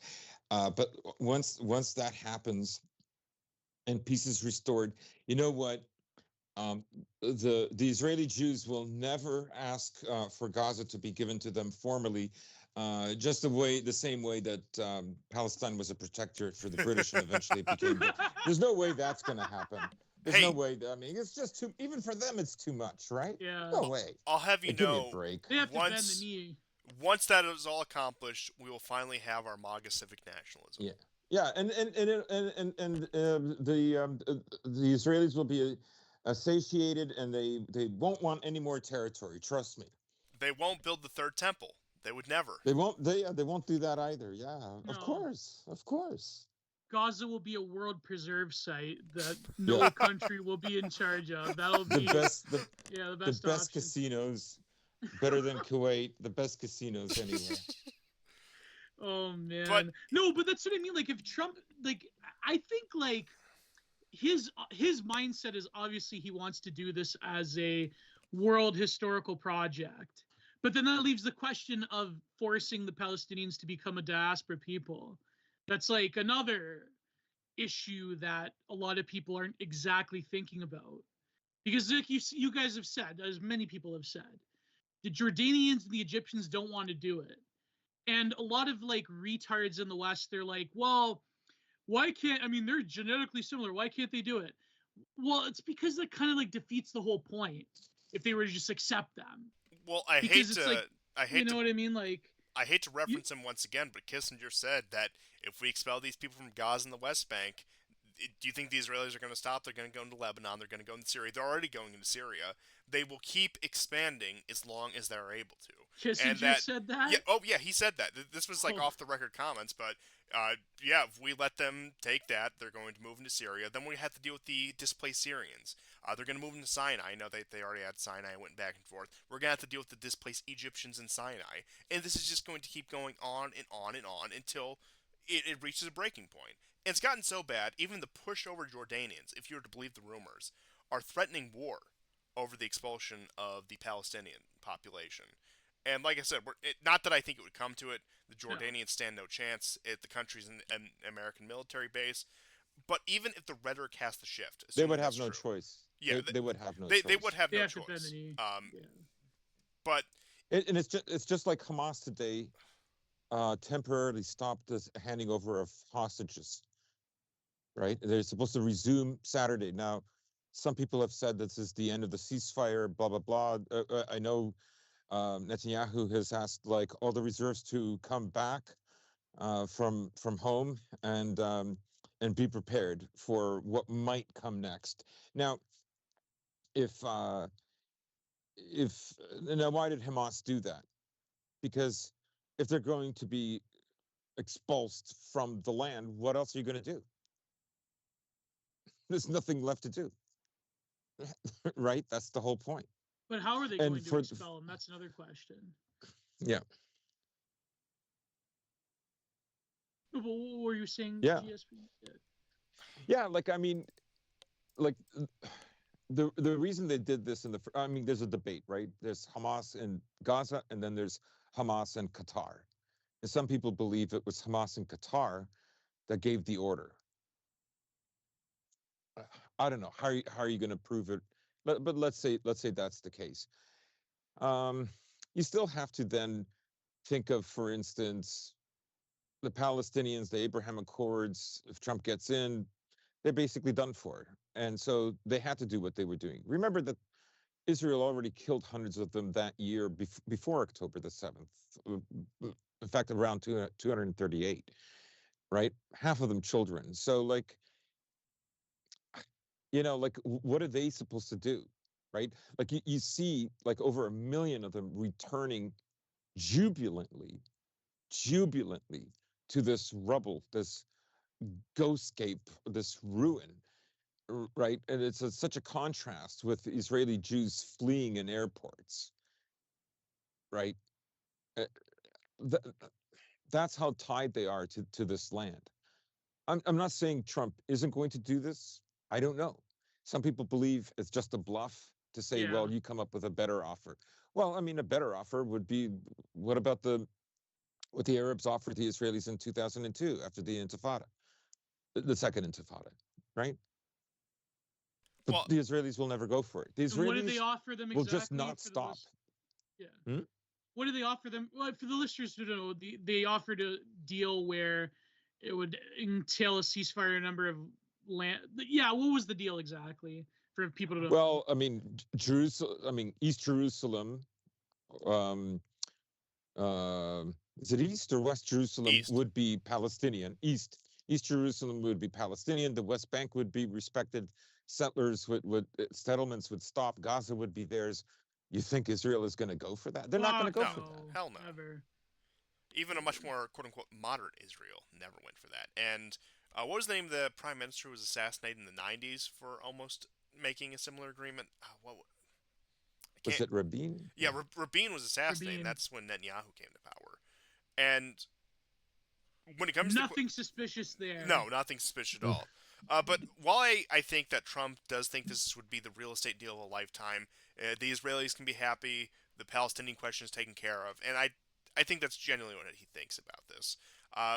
I do Yeah. have to wonder. There would be a rival economic city to Qatar as well. But with that all being said, I don't think this plan is feasible as much as Trump would even want it, or as much as the Israelis would even want it. Because are they going to force them into Egypt, where that is certainly going to lead to the overthrow of Sisi, somebody who the Israelis have at least an understanding with, somebody who they at least have backdoor diplomatic channels to. And I'm not saying the Egyptians would have a coup and some pro-war government would come to power and take the fight to Israel. I'm not saying that by any means. But you would also have a destabilized Egypt, and as it stands now, I don't think it would really be beneficial to the Israelis to have Egypt descend into complete infighting. I think they're pretty satisfied with the status quo as things are there. The Americans certainly wouldn't want that, especially if the question of the canal zone is brought up, unless the Israelis are going to annex the canal as well. Who knows? That could be the grand plan here. They might push all the way to the Nile, to the Euphrates, as we've all heard a million times over. But once again, feasibly, in terms of what I think actually can happen, I don't see much beyond the status quo of uh, everyone. This issue is probably going to get shelved before another Yeah. fight breaks out, before another wave of violence breaks out over similar issues, and it's just a matter of who is going to break first. And while neither side in this recent bout in the October 7th war really, I think, came out on top. You could say the Israelis, yes, they did innumerable damage to the Palestinians. We saw what they did to Gaza. But ultimately, looking at their strategic situation, barring Syria, which looks like a mess in and of itself, they bought themselves some time. They bought themselves some space in a buffer zone. But realistically, they're still overextended as ever.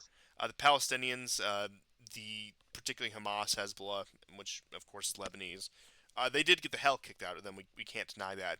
But they're still standing and they're rebuilding. At this point, I don't think either group is ready to run up the white flag. And I think this will go on until one of these groups is willing to. I don't think the Palestinians are going to be expelled voluntarily or otherwise, and that such an attempt to do so would lead to another war. But the question is, in the blinking contest, who's going to blink first? And I don't think we're going to have an answer to that anytime soon. I mean, I think with the Arab Sunni Muslim world, I'm not talking about guys like Jalani, the commander and now president of Syria, Who who, by the chastised way, Trump? Yeah. also brought to you by USAID's. But, oh yes, how could I forget? Um, Yeah, he great really Muslim victory there. he was Yeah. literally educated by a USAID's program, so he got part of his education that way. did you see that his He government? he was in the news today, and he said he thinks the changes that are happening in Israel and with Netanyahu are all very positive, right? That said, I mean, he's a total psyop. But that said, I would say the Saudis and the Egyptians, the Jordanians, um, and some of the other Gulf states, not all of them, but some of the other ones, they understand that if all the Palestinians are removed from Israel, then that temple is the temple is going to get rebuilt. They're going to destroy the Al-Aqsa Mosque. Those Palestinians are kind of like an ongoing sacrifice to make sure that that doesn't happen. Mhm. Now, their strategy has been, after all the disastrous wars against Israel, has been to rebuild themselves, right? And just understand that U.S. forces, where are the most amount of U.S. forces? They're in Japan and South Korea by a long shot, right? Then you have Germany in between. But the amount of troops in the Middle East are much lower. So, yes, this is another reason why they need the recruitment numbers, but they would have to move them from there, and that would embolden China. So, I think like the serious players in the Middle East understand this, right? That this, although they don't help the Palestinians, they can never let go of them because it is their only line to the Al-Aqsa Mosque. That's it. And it's like it or not, for the Muslim world, is still the third holiest site. And if they lost that, they would be so morally defunct and diminished. It would scar their societies for centuries. And that's how serious I think this is. Oh And yeah. from another angle, I would add to that is the situation could become very volatile with particularly the Sunni Islamic countries because the loss of the Al-Aqsa Mosque would trigger a sense of the end times if you look at Islamic prophecies. Yeah, And yeah, even especially from a Christian point of view, if they build the third temple now, we've seen the attempts throughout history. What happens when they try to build the third temple? And I'm nowhere near. Nothing Yeah, good. I'm nowhere near qualified to say this, but I don't think that time is yet. But if that temple goes up, that time is close. If it is, if it is completed from start to finish, if and we're not assuming that fire doesn't erupt from the ground like happened in the days of Julian the Apostate, for example. But if it did yeah. start to finish, I think then we all need to take the situation deathly seriously. But that does certainly remain to be seen. But yes, on your point that yes, it would either completely demoralize them. I think it would demoralize a lot of them if the Al-Aqsa Mosque was destroyed. But I think it would also invigorate a lot of them, probably in the worst way possible, where they think Yeah. they are in a fight of spiritual life or death. And in many ways, even if you don't believe in Islamic prophecies, I certainly don't. They would be, in a civilizational They sense. Well, the they point would. is that they believe it. That's the point. Yes, that's Yes, what motivates them. And Yeah. like honestly, sometimes they're the most motivated fighters you can imagine. So they wouldn't really So, care what America would do at that point. They would engage in another sort of Iraq or Afghanistan that would pull jihadis from all over the Middle East. oh yeah, You absolutely. know. Anyways, yeah, we were Absolutely. just suggest, but yeah. Yeah, so I mean, one of the things that might happen if it gets to that, like guys like Jelani would be assassinated Yeah, definitely. All because those all those infighting between controlled op people HTS would. and SNA have already uh, have already restarted. and that's on So top of the remnant resistance from the Syrian government that some people suspect that Maher al-Assad is involved in. yeah, In this scenario, what would Iran do in the Shiite world? I mean, there are still remnants of Iranian influence in Syria and Lebanon right now, Right. right? Um, I don't know. It would. I mean, the next step would be for the Americans and the Israelis to get a war going between Iran and the Sunnis, right? And that would be the time when they could Like they did in the 80s. expel the Palestinians. Yeah, that's what they would need. But would the Muslim world fall for it again? That's the question. It When also did has the added bonus of breaking China's influence in the region because they're the ones Yep. who have been the yeah. principal mediator between Iran and Saudi Arabia, particularly for their own energy interests, but also as part of a greater global game. And I think that would be the next move, is to bring about another Islamic war between the Sunni and the Shia, particularly the Saudis and the Iranians. But at this point, I think there's too much sense of, I don't know if unity is the right word, but I think there's an understanding of what the situation is at hand for them. Even if some of Common the, enemies, common yes, goals. even if some of Yeah. these states are too impotent to act on that, even if, say, like for example, Jordan, which would fold like a house of cards, there is, I think, a region-wide understanding of the situation at hand. In which case, the question is, can that coalesce into something that could actually overpower Israel? And that's the real question. Well, I think that the other question is that are those Israeli nukes real and are they functional? And that's not a question I want to find out the answer to. And I don't think that I mean, many I'm other people do. surprised Trump hasn't figured out like he could ship all the Jews in Israel to Greenland. Or And to they would turn Greenland into a paradise. yeah, that would work. the No. American Yevroskaya. Yeah. I think Bald and Bank, before they kicked him out of Russia, I think Bald and Bankrupt did the video on that You- the Jewish town in Russia. Yeah. can you imagine the Jews in like in Greenland, like them setting up like kosher laws? You can't eat seals. Could you imagine them trying to celebrate Shabbat with those long days and long nights in the winter? Oh man. Yeah. Oh man, this is so depressing. I'm going to go to Canada. Oh, it's the same. None of it. Sir, we love you, sir.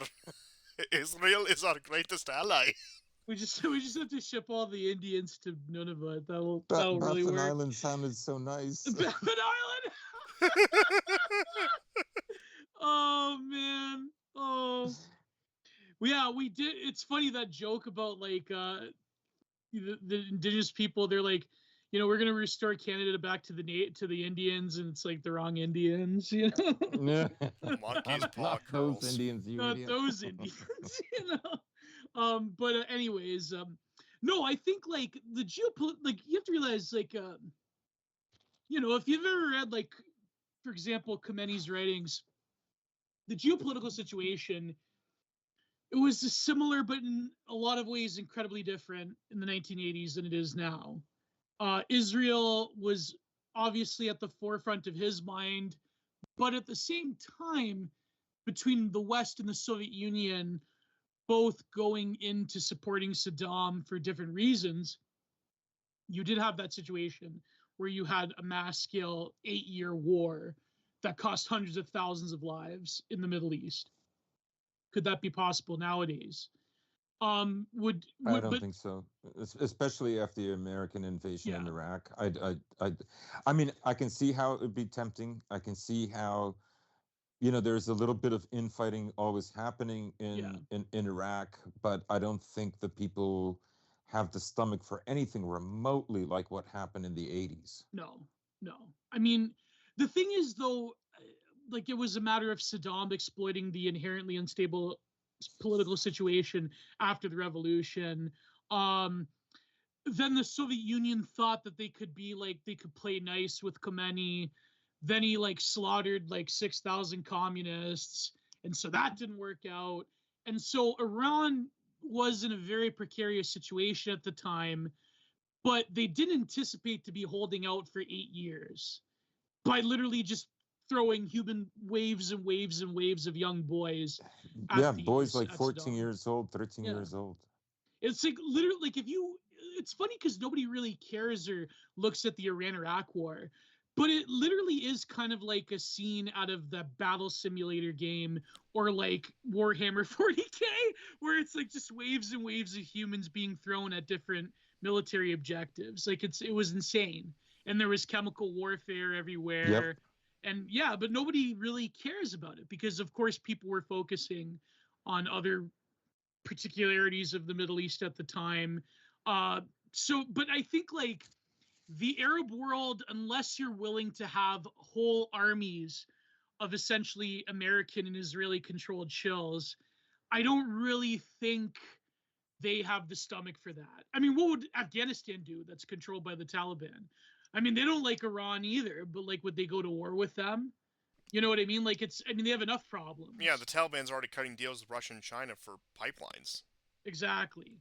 So that's another thing too. Is like you wouldn't be able to replace, in terms of influence or geopolitical realities, it's not as easy to switch the Soviet Union with the BRIC nations in terms of the Middle Eastern tapestry, like there was in the 1980s.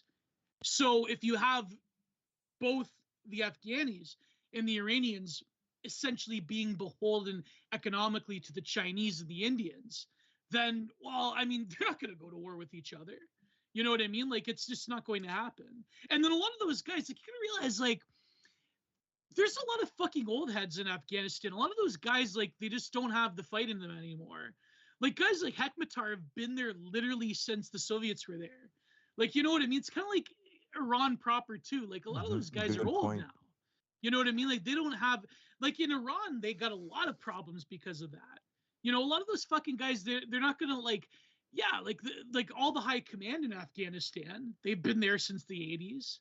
And so, like, a lot of, and you gotta realize, like, a lot of their best guys were fucking murdered by the Americans for multiple decades, you know? So it's like a lot of those guys that were originally trained by the CIA, they're dead, you know? So, I mean, unless the Chinese would advise them somehow, but like, no, I think the Russian-Chinese influence in Afghanistan is, look, ISIS-K, which is brought to you by USAID.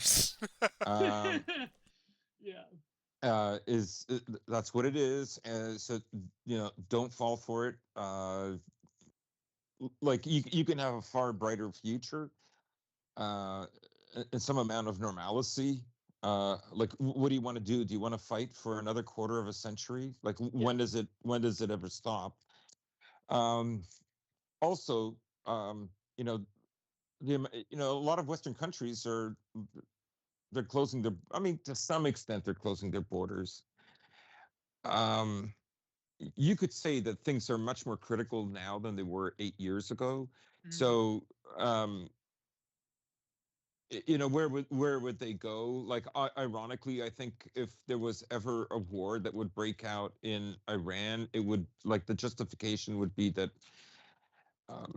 and of course they think that the Shias are heretics anyways, but if they could be, I don't know, proven to be maybe too Western or decadent, then that would be a reason. I'm just coming up with stuff at the top of my head, because I know those weren't the reasons why Iraq and Iran engaged in battle, obviously. And when the Shah was in there, there wasn't, the war with Iraq certainly didn't take place when he was there. Yeah. So, it honestly, it will all depend on what happens in Gaza. Yeah. And what America intends to do about Iran. Well, the thing is with Iran is that they have, I mean, I hate to admit this, but like, I don't know, like, okay, I was saying this to Joshua Rains the other day. I'm not like pro-Islamization of Iran as much as I can on an intellectual level. It's not admire is a strong word, but like find interesting the project of Ayatollah Khomeini in terms of the revolution. I mean, I would like if there could be a thing like a Zoroastrian revival in Iran. But for the time being, the thing that, I mean, some people say that maybe it's a necessary step. Unfortunately, I mean, maybe that would be like sort of a growing pain towards a different form of Iranian society. But for example, the mass sort of like secularization and shitlibization of Iran by a lot of the younger educated people, I mean, that has the potential to destroy Iranian society. Iran's not stable. No. Iran culturally, their society is not stable right now. Exactly. So, but then again, if you did have a threat from the outside, I mean, maybe they would abandon their libtard priors, the younger people. They would. Now, they're upset that their lives haven't improved because of all the investment that the the Ayatollahs and the various Iranian leaders have made with regards to Palestine and Yes, Syria. exactly. But in a way, Iran right now is on the back foot, and it has less obligations. So really, like, if it would be very hard to restart what they were doing. It could take decades to re acquire the territories of influence that they had up until the end of 2024. Yeah. And I just don't think that I don't think that the Iranian leadership, I hope not, is willing to risk losing the people, because you see these social media posts where, like, Iranians are cheering on the Israelis, and it's not because they necessarily love the Israelis. It's just they're so tired of their own leadership. It's a counterculture thing. It's a counterculture thing, but it's also, the other Muslims are not doing anything. And what what have the Palestinians ever done for us? They don't appreciate it. And of course, remember when Syria fell, some Palestinians even celebrated. Like, it is completely messed up. Yeah, Uh, that's true. That's true. Well, to touch on that so point, something I always like to go back to, I've liked to go back to for the past 5 years, is beyond military considerations. I believe the primary reason they assassinated Soleimani is because he represented a third way for Iran.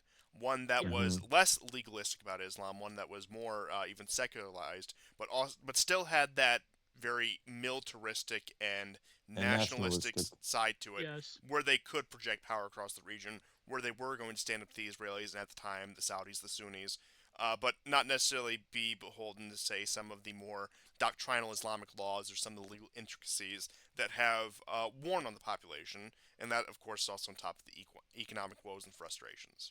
Which, ironically enough, is exactly almost exactly what Ayatollah Khomeini wanted to do. Like, because he had a very complicated relationship to Islam proper as well, as people remember.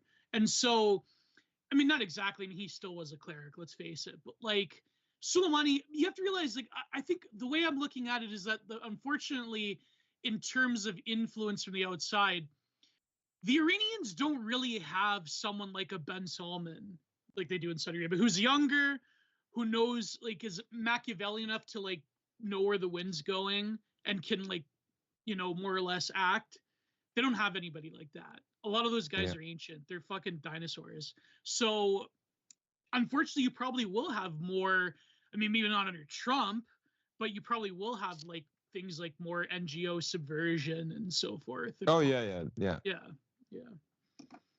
Yeah, Um, the other thing I wanted to mention about NGO subversion, it's kind of an important thing to keep in mind. When you read about these absolutely crazy stories, hundreds of thousands of dollars for a transgender comic in Peru, millions of dollars wasted on transgender operations on rodents, Supporting just atheism in Bhutan.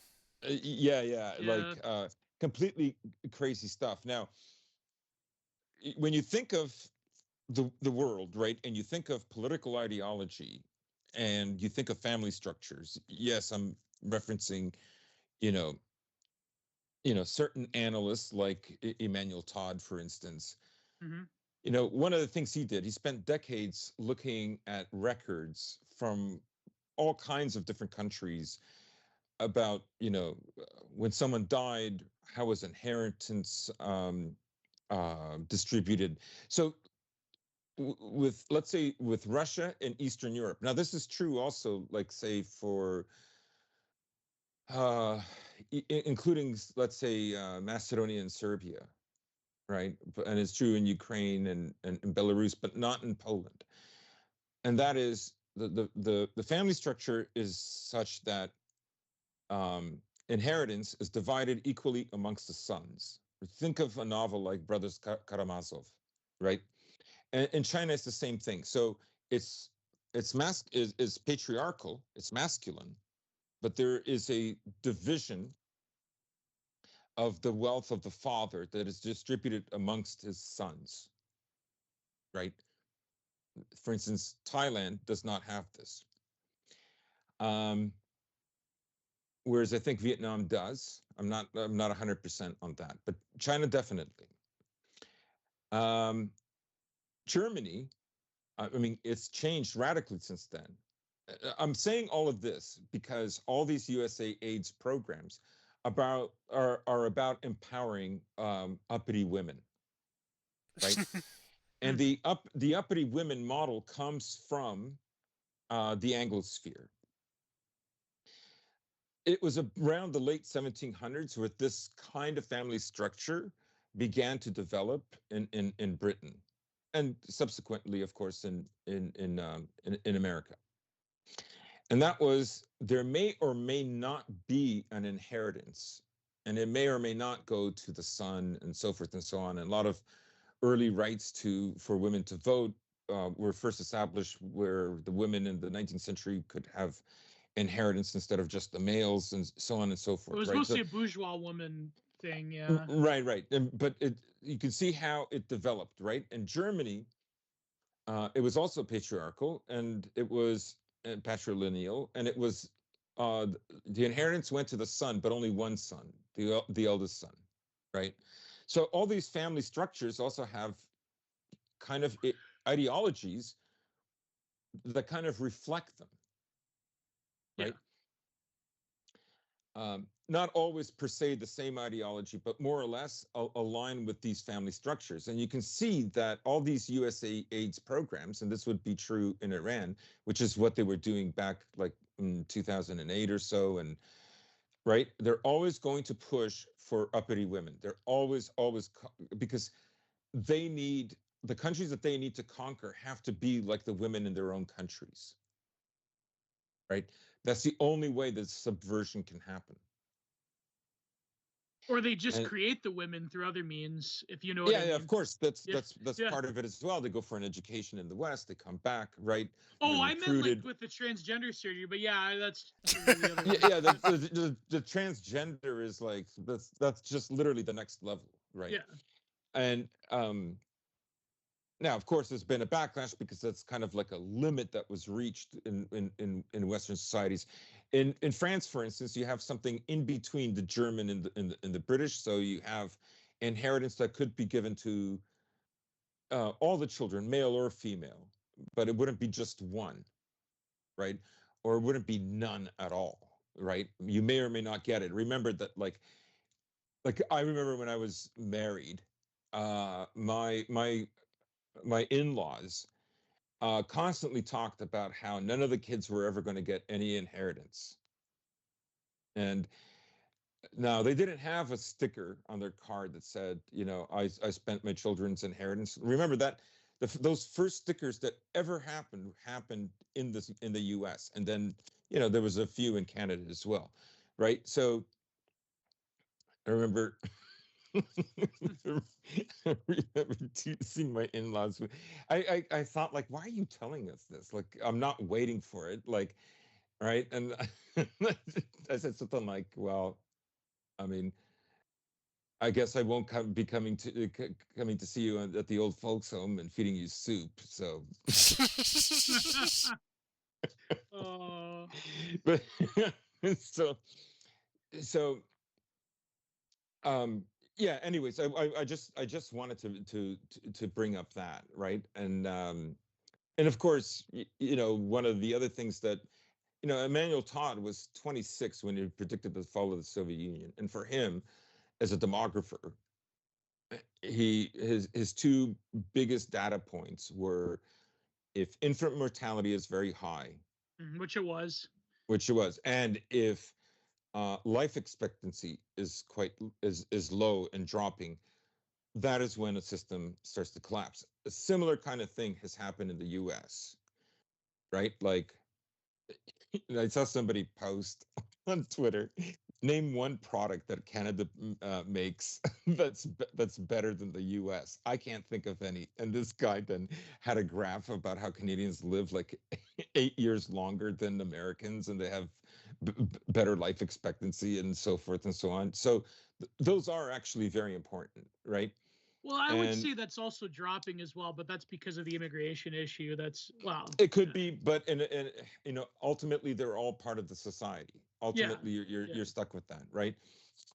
And when you think of deaths of despair, like a lot of the reasons Trump found um, a mass following was he addressed deaths of despair, yeah. particularly in the Rust Belt, You are right? And forgotten no those are longer. whites, right? The whole fentanyl thing, right? So,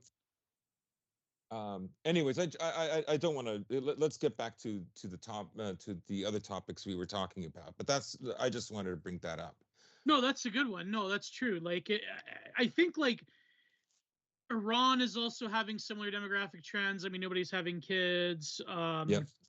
and like atheism and uh, deaths of despair. I mean, in Canada, it's trending downwards, but of course, a lot of that's artificial due to the sort of like gutting of healthcare because of the immigration issue, but also because of, well, let's face it, because the Canadian government's just mating people left and right, um, Yes, and lower trust. and I lower I did trust. want to Yeah, also touch on the Iranian situation. Another parallel that you can point out is that the Persian core of the population is giving way to, say, the other non-Persians, the Turkic populations, the yeah, yeah. Balochis. All these different ethnic groups are starting to become more of a Kurds. proportion Kurds too. of, Yeah. yes, Kurds, of the Iranian population as well. And Yeah.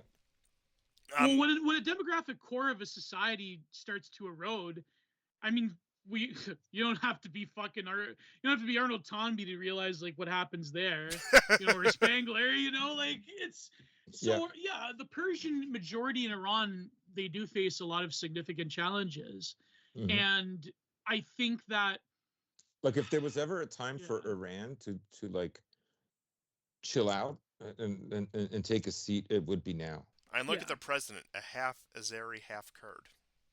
Hmm. oh yeah. Yikes. Ugh. Well, I mean, the Russians face similar situations at various points in their history, and Yeah. then they managed to wrestle control Yeah, I towards mean white Russians. Yeah, it can happen, but like a there collapse has of to be that a kind is will still there. significant. It takes decades to Yeah, turn it around. Some countries never do, right? So And also Russia took taking centuries almost. and But taking there has to be a decades to part will of it is just there. modernity itself. yes. Like part Yeah, of it is literally about how technology changes the relationships between men and women. yeah. What were you gonna say, Constantine? And in the point that you were saying with the Russians, sometimes it takes decades to change, and I suppose it's true of the Iranians and all other societies.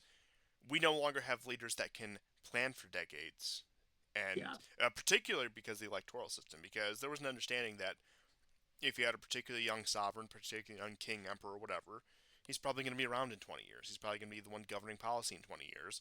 But in a U.S. system, assuming you have uh, a string of two-term presidents, you're talking what five different presidents, excuse me, over the course of 20 years. And wait, no, I did that math wrong because that's Yeah, one yeah. term Well, president each. we But you, understand. you you get my point. You get my point. But Yeah, yeah, at 8 least three years. different Yeah, you're presidents. gonna have at least three, if not five different presidents, depending on how the electoral cycle goes. And this is true of a great deal of other nations as well, where you no longer have those people in positions who can do the long-term planning. And even when you do, even when you do have these institutions, it seems like none of them are interested in this sort of long-term planning. And uh, I think that's going to be the fatal flaw in the country that can figure that out, even if it is a return to, say, bog standard authoritarianism, monarchy, in all but name.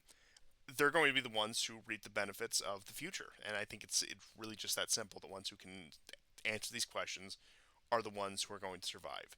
And well, to return to the Trump point of came the closest. Yeah, the Iranians, uh, I said it past several episodes, towards the end of the year, beginning of this year, I am concerned about the stability of the regime going forward in 2025, especially if Trump tries to apply another maximum pressure campaign, and especially on top of that, if he's willing to get just a significant number of the Arab states to go along with it like they did the first time. Because I understand the dynamics have changed. Iran has mostly reconciled the Gulf states. But if Trump has some lever that we don't know about to pull on the Gulf states in order to bring them in line, which I don't think he does, then the Iranians are screwed. And I said Yeah. also when Trump came into office next towards the beginning of the year, one prediction I hold to is that politically speaking, I do not think Pezeshkian will survive until the end of this year. Mm, Hmm. interesting. What about the future of Turkey, though, in the region? The Turks will be Turks, Oh and yeah, they will true. continue on. Why Really, even ask? they will be this thorn in everyone's side until somebody decides to just put an end to the question, willing to actually exert those resources. And I hope that has a more favorable outcome than a less favorable outcome. But I mean, Erdogan or not, the Turks are slippery bastards. Just to be completely frank about it, and they will find a way to pivot Yeah. themselves. And with the collapse of Syria, they've found themselves in a much more powerful position. Now the question is, what will their relationship with Israel look like going forward? I think that's probably the most interesting question you could ask about Turkey. Now that they Yeah. have overlapping spheres of influence that are going to come in direct conflict. I mean, Erdogan has always played the side of caution when it comes to Israel. So I think he probably wouldn't I mean, rock the boat too hard. he has stated that he wants to work with various Arab countries, including Yeah. Egypt and Saudi Arabia, that to forestall Trump's plan to expel the Palestinians. I mean, he's talking about somewhere between 1.7 to 1.9 million people. Man. Well, if the Turks ever want to reclaim that symbolic head of the Sunni Islamic world, now is the time. And I say this as Mhm. somebody who you just heard my comments on Turkey, a nation of slippery bastards. This is not me condoning them. Don't be mistaken. But they are in a prime position if Erdogan claims to be the political mastermind that he is, in order to really seize that position and build his little neo-Ottoman empire. And I think this would be its first real test. Can he coalesce the Arab Sunni states, not the other Arab Sunni states, but the Arab Sunni states, with the Turkish Sunni state to forestall this plan? I'm not even talking about a destruction of Israel. I'm not even talking about bringing Israel to heel. But can he maintain the Palestinians in Gaza? And I think that is the real test. And I mean, we're talking about the same guy who, when October 7th broke out, one of the rumored plans was that he was going to resettle a number of Palestinians to northern Cyprus. Now, that never came to fruition, and how true that plan was, I do think, is up for debate, but it wouldn't surprise me if it was.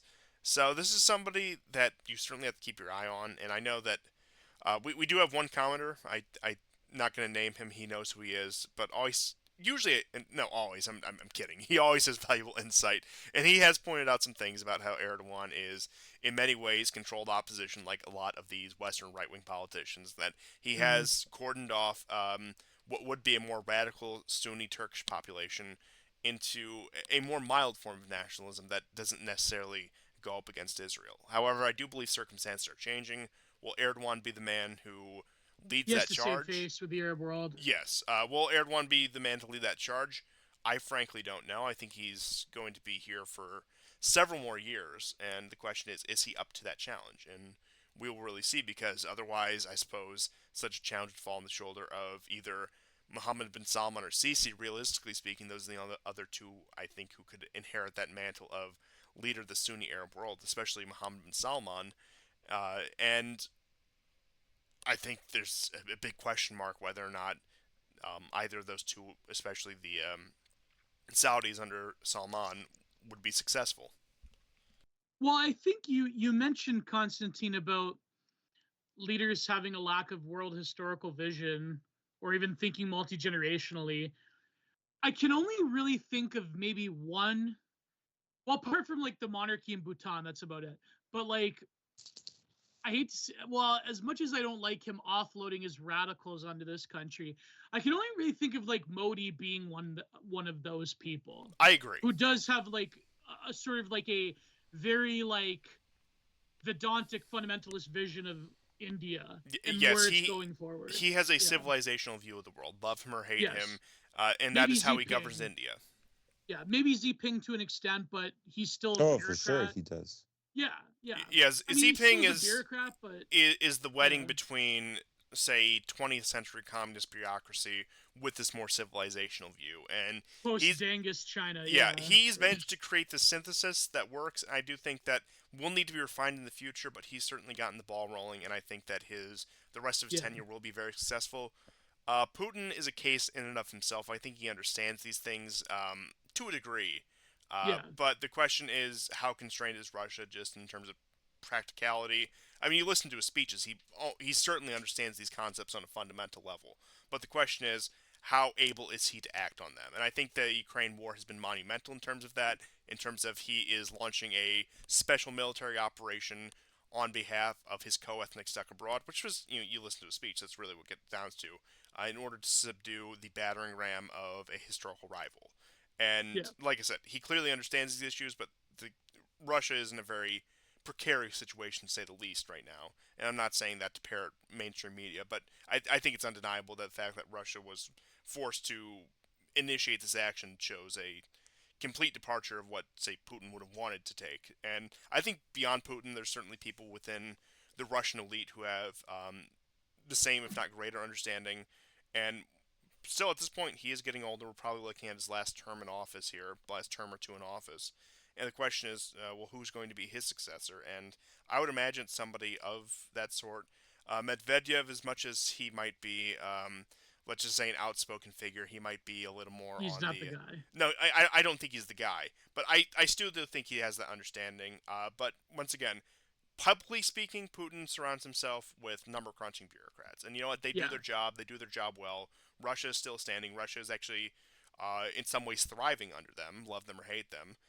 But in terms of an actual successor, in terms of who's going to be at the top of the pyramid, so to speak, I've said many times, not to get on too much of a tangent, that I imagine Putin's preferred successor is probably somebody who's kept relatively in the shadows to avoid any I was unfortunate gonna say that. instances, and also to keep up any sort of, say, facade of democracy. That not that he's like handpicking his successor, but I would imagine there probably is somebody like that ascendant in the Russian political class who does understand those issues. And frankly, I think the nations that do have those kind of leaders are going to survive into the future. And Yeah, I think the Iranians, I know we talked about some of the original figures of the Islamic Revolution. I do think that they have that understanding, but once again, they are getting old. And who is their successor class? If we're to look at who's occupied the presidency, uh, not to rag on Pezeshkian too much, and not that he doesn't deserve it, he's certainly not somebody with this sort of understanding. The late Raisi, possibly, but in terms of the second rung in the Iranian political class, the people who occupy the office of president, you don't really see that sort of broader view coming from those kind of people. yeah. And I think that that's a real problem. You certainly don't see it from anyone in the West. Anyone, at least, who has a Well, reasonable chance of coming to power in the West. I think like Trump was the closest you got in the Yeah, West. I agree. But Yeah, Trump has a very, I touched on this earlier, a very rose-tinted vision of, say, like this '80s style civic nationalism. It, yeah. it's a step above virtually everyone else in the American political class, but it's still lacking in many ways, many ways. We're yeah. I think like I was gonna say that about Russia as well. I think it would be very similar. Well, not totally similar, but it would be in a way how Putin came into power from Yeltsin. He was a relative unknown.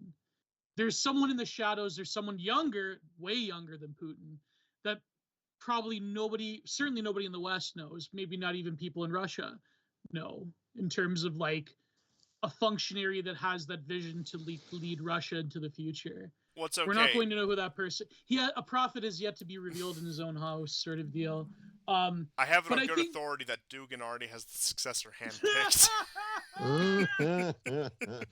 his name is Haas. No, I'm kidding.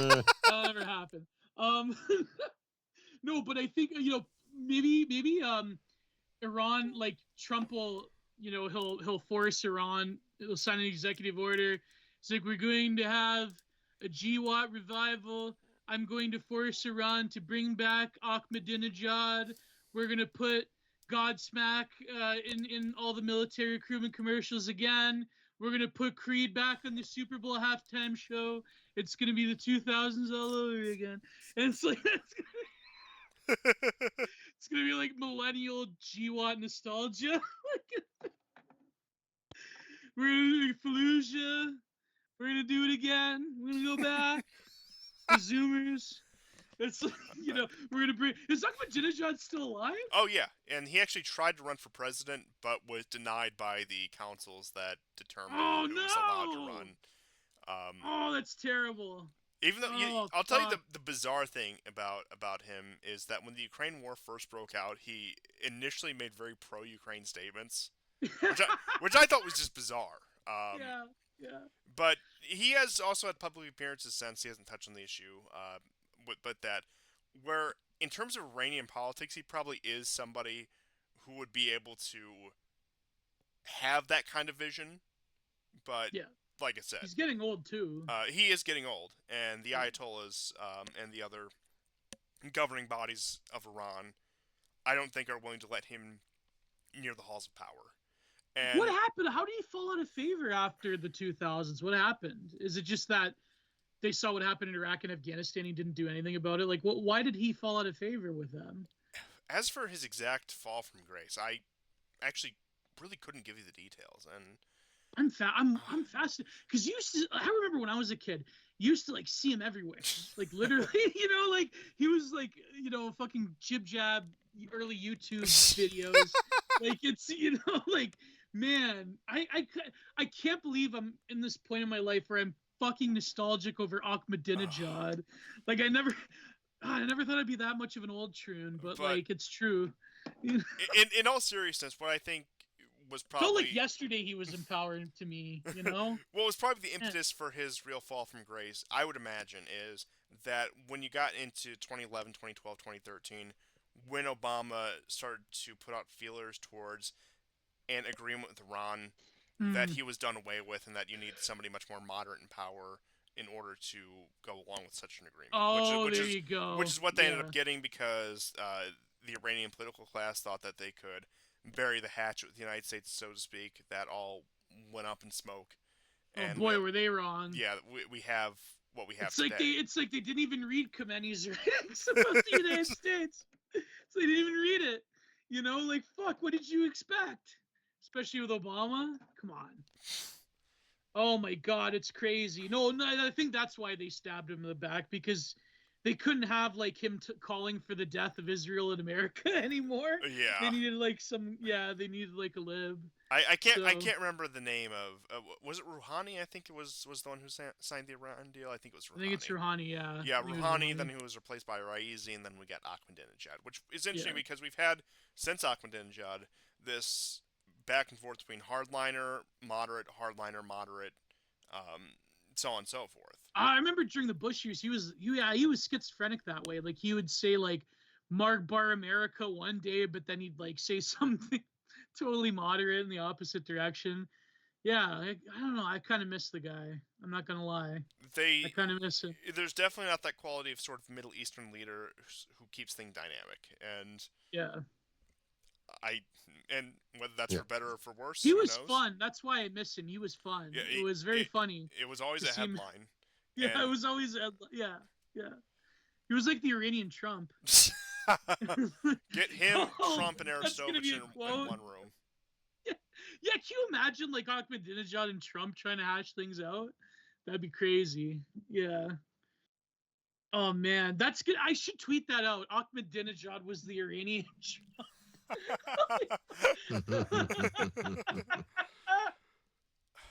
What was that zinger you had before we went live, Constantine?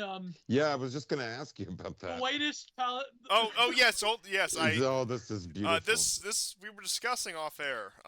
Not to get off on too much of a tangent The makeup of the idea. about the makeup of the IDF and how it's mostly Mizrahi nowadays, and that you'll notice that in fact it's gotten to where some of the Palestinians are a bit more fair-skinned than the IDF, and I came to the conclusion that the whitest, palest event you can find in Israel is an anti-Netanyahu protest.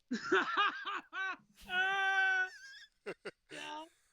all the European admixture guys, they're the one that they're the ones that hate. Yeah, Yeah, yeah, the ones who they showed hate up him. 5 years ago too. Fuck. I want to go live in They a were gonna put him in kibbutz. jail before. Yeah. Yeah, exactly. Yeah, which I mean, yeah, October 7th doesn't look suspicious at all with all of that in mind when Netanyahu was on the ropes legally. And who knows what his fate will be now, and who knows what the Israeli project will look like now. But not to get off on too much of a tangent, do either of you have any deeper thoughts on the Iranian question in the Middle East before we move on? No, we can move on. And I suppose I the think it was last pretty good discussion on Iran. Yeah. I suppose the last couple areas we have to touch on, and I know we're coming up on the 2.5 hour mark, so I'll try to keep it brief. And I know everyone probably doesn't want to be here all day, all night, whatever time you're listening to this. But that is the question of the Asia Pacific theater and also domestic policy with Trump, which I know we've touched on throughout it.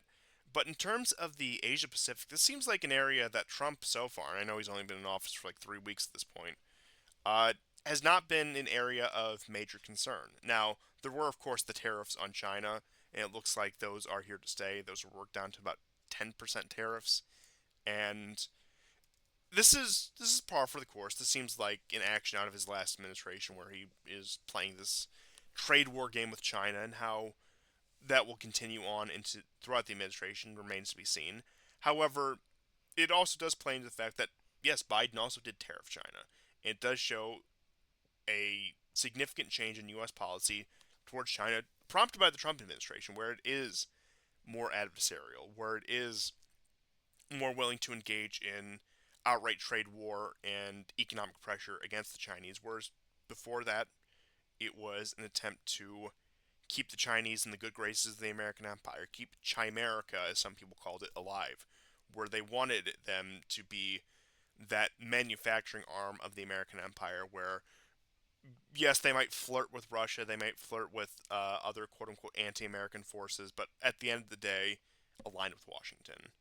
But that started to gradually slip away during the Obama era, during the Trump era. I think that was solidified. And during the Biden era, I think it's unprecedented the amount of cooperation between Russia, China, and Iran, among other countries, was made. And the rise of the BRICS post Ukraine war, post the outbreak of the Ukraine war, uh, I think is unprecedented in terms of how quickly the global order shifted in that regard. And I think we're still seeing that shift underway. But it seems like Trump has been rather I don't know the word for it. He's been taking it slow with China. Yes, there were the tariffs, there were those actions, but he hasn't exactly reached out to Xi Jinping post-election. I know that there was an entire thing where he wanted to invite him to the inauguration. That didn't pan out, but it does seem like he does not want to touch the Asia Pacific. Now I know that he met with the new Japanese prime minister. His name escapes me, the one that they just elected, and it was a typical meeting between, say, the U.S. president and Japanese prime minister, reaffirming the strong economic relations, defense agreements, etc., etc. But as for China, it seems like he's put this issue on the shelf. However, there was interest expressed by the administration about reestablishing ties to North Korea, not official diplomatic ties, but getting back in touch with North Korea and Kim Jong Un, and if not another summit, keeping in regular contact with North Korea, which does hint. Now, this is going to get bizarre with the Korea situation. I think that the situation in Korea is going to play a bit more into this because when Trump initially had his summits with Kim Jong Un, it was, I think Moon Jae-in was the president of South Korea, and he was from a not an entirely but a more left-wing faction that in terms of Korean politics would have been more pro negotiation with the North. And then Yoon, the man who recently went through the spectacle of trying to stage two coups in 1 week, both of which failed, Yeah.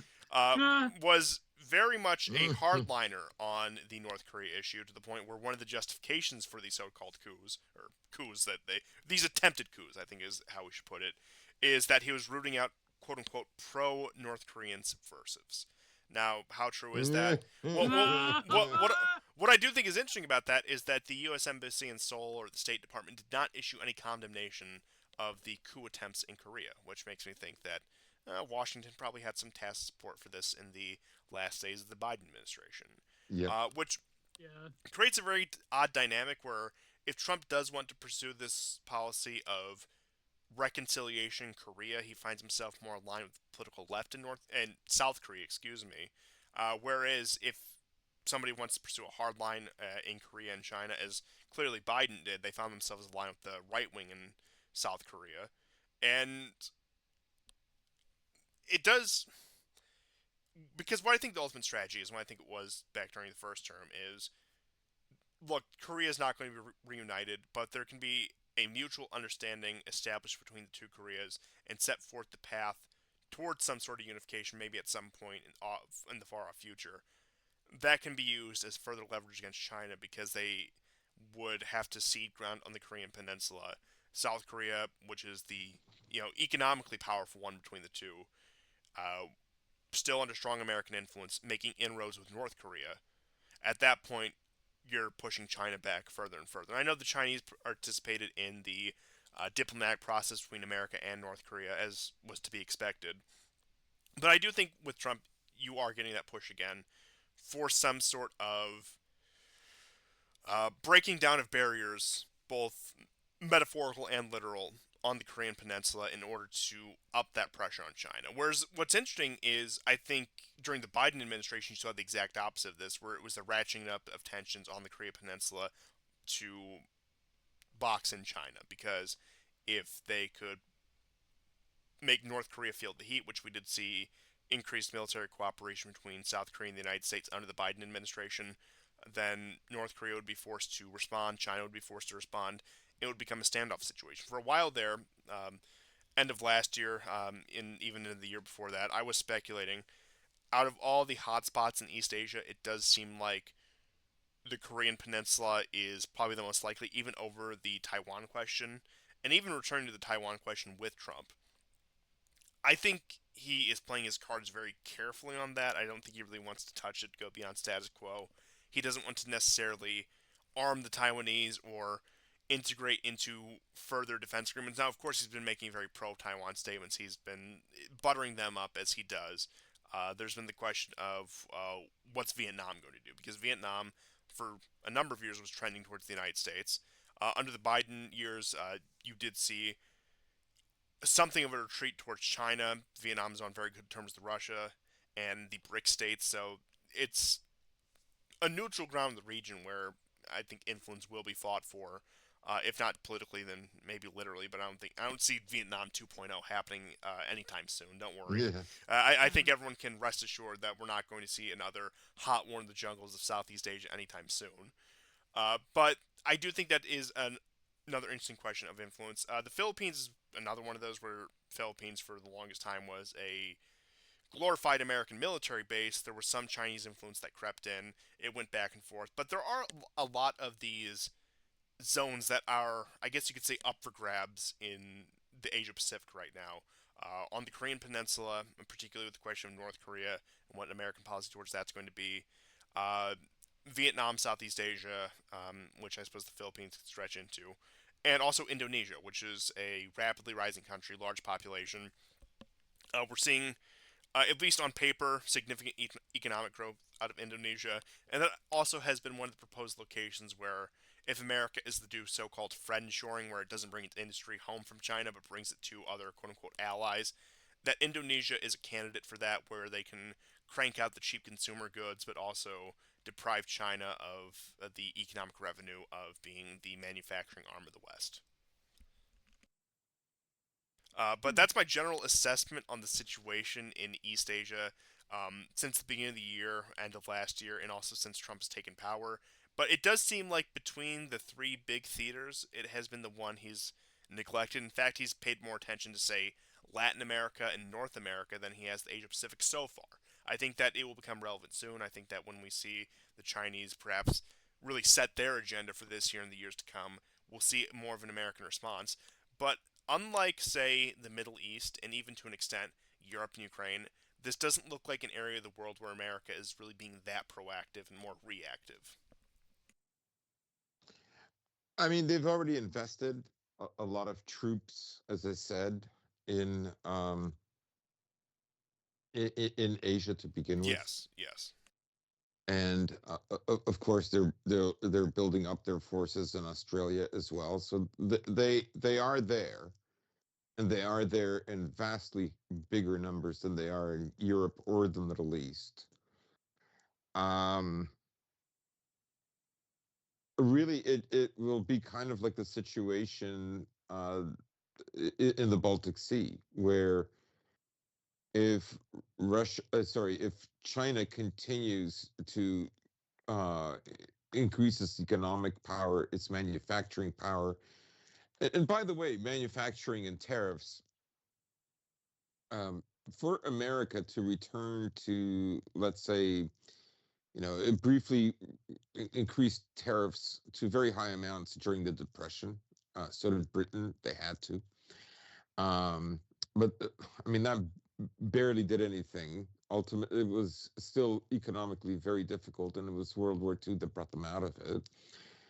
Um, if we look at the 1800s, right, especially around 1890, when tariffs imposed by the U.S. were extremely high, like where they are now, they are 10 times less. Like the amount of tariffs that would have to be increased would be astronomical. And, they didn't have the world reserve currency as the British did back then.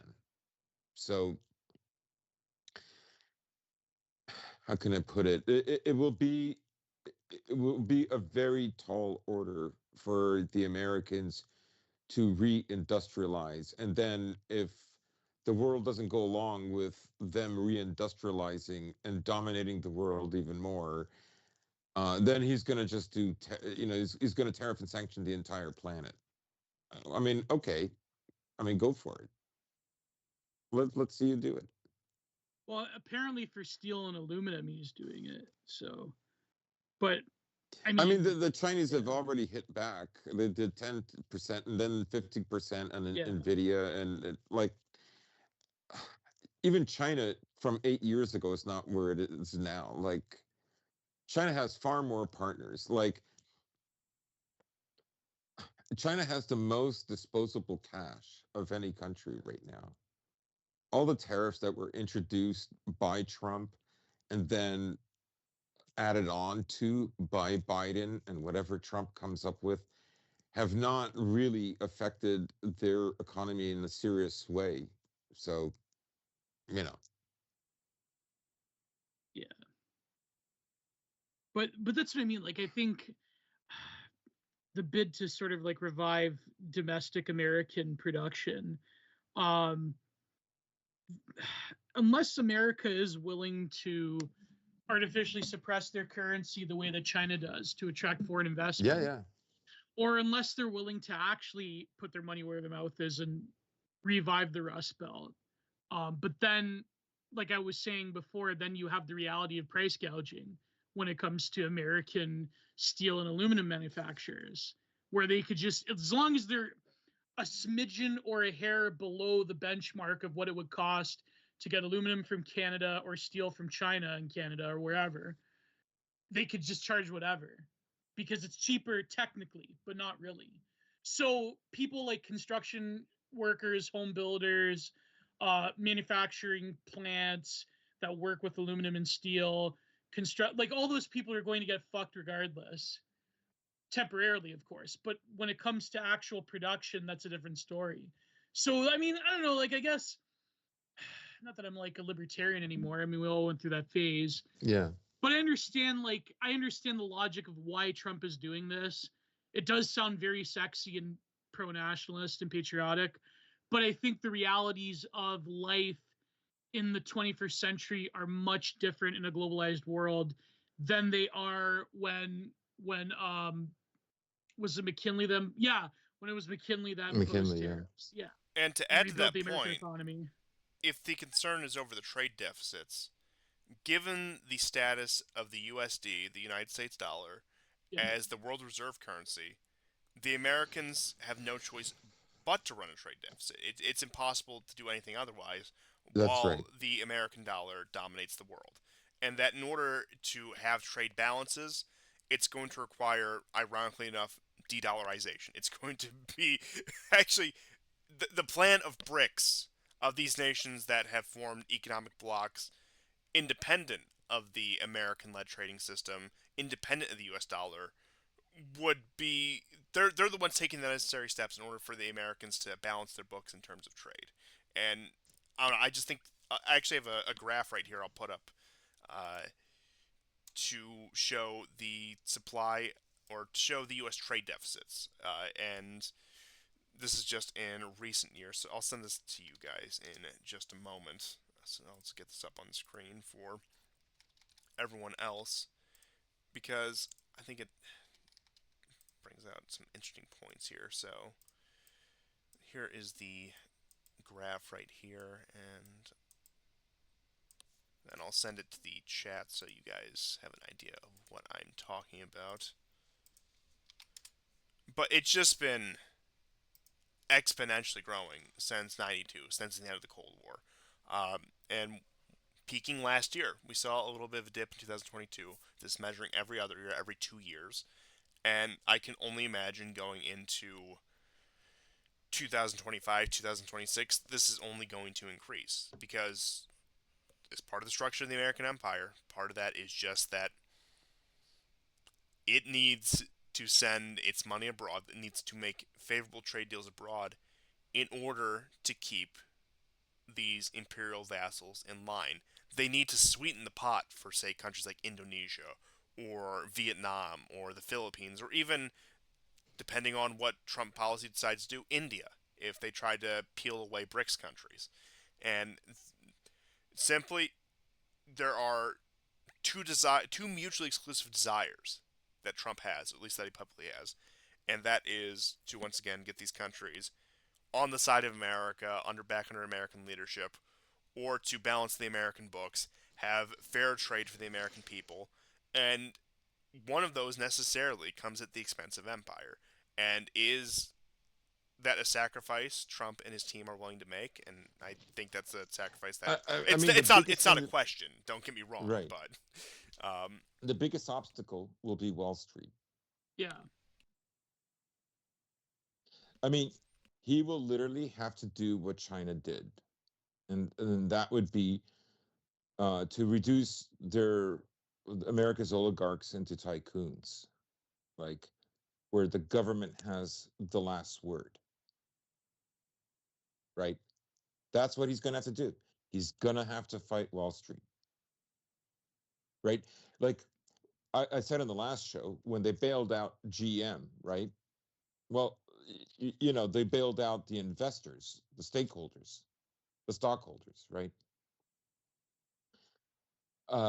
When the bank, when the banks were bailed out, they could have done it, but like someone else had to pay for it, right? That's how powerful they are, and we'll Someone's got see. to pay. We'll see. Somebody has to persuade them that being a little poorer in the long run will be better, right? Because again, external threats. You could even say like, think. I brought up family structures and ideologies and levels of conservatism and so on and so forth. Essentially, like the fact that the West couldn't bring down Putin is what made it possible for someone like Trump to come along, right? Right. And all the stuff that Trump is doing now is because of that failure, right? Like, USA AIDS is closed, but as we were talking about Iran, what would be the strategy to overthrow Iran? Like, are they going to arm mech and like would they use a more masculine approach, or would they still try to subvert, you know, um, the regime again by using uppity women? No, but even like, oh, Like, sorry, go ahead. Yeah. so yeah. So, anyways, just to get back to, he has to bring Wall Street in line. He has to convince them. Yeah. Like, he has to say, this is how serious it is for the empire right now, Yeah, and you right? fuckers just got too greedy. Yeah. That was now Putin was tested with this war, but Putin had to do essentially the same thing in Russia. All those years that he survived by being able to do that. Yeah, he did that right in 2001. Yeah, Uh, and henceforth. So that's what Trump will have to do. Now, of course, Trump can't like devalue the dollar, and of course, if he did more of these tariffs, it will devalue the Chinese dollar. That's okay because you know um, China has a trade surplus with the rest of the world and is the number one um, trading partner with at least 100 countries in the world. Okay, like that's a pretty big deal. So, and if anything, this war has taught the West that you can talk about all your GDPs and all the money that you've got, but if you don't have industry, you're not going to win. yeah, And so Trump can't like go to a devalued dollar. Like this would take ages. That's what I said in the last show. Where are the factories? Where are all the engineers? Where's the educational system to do this? This will take a long, long, long time. And for me, I mean, because it's still at that stage where Trump could be threatening what he might do, but there are leaders who are going to see through this, right? I think Putin sees through this. That's why he said, you know, I don't think Trump is serious about, an all out, like total on sanctions and tariffs and blah, blah, like, you never know. But if I can figure it out, someone like Putin can figure it out for sure. I mean, because he has all kinds of advisors and stuff and smarter than I am. But that transition, like it has to go in steps.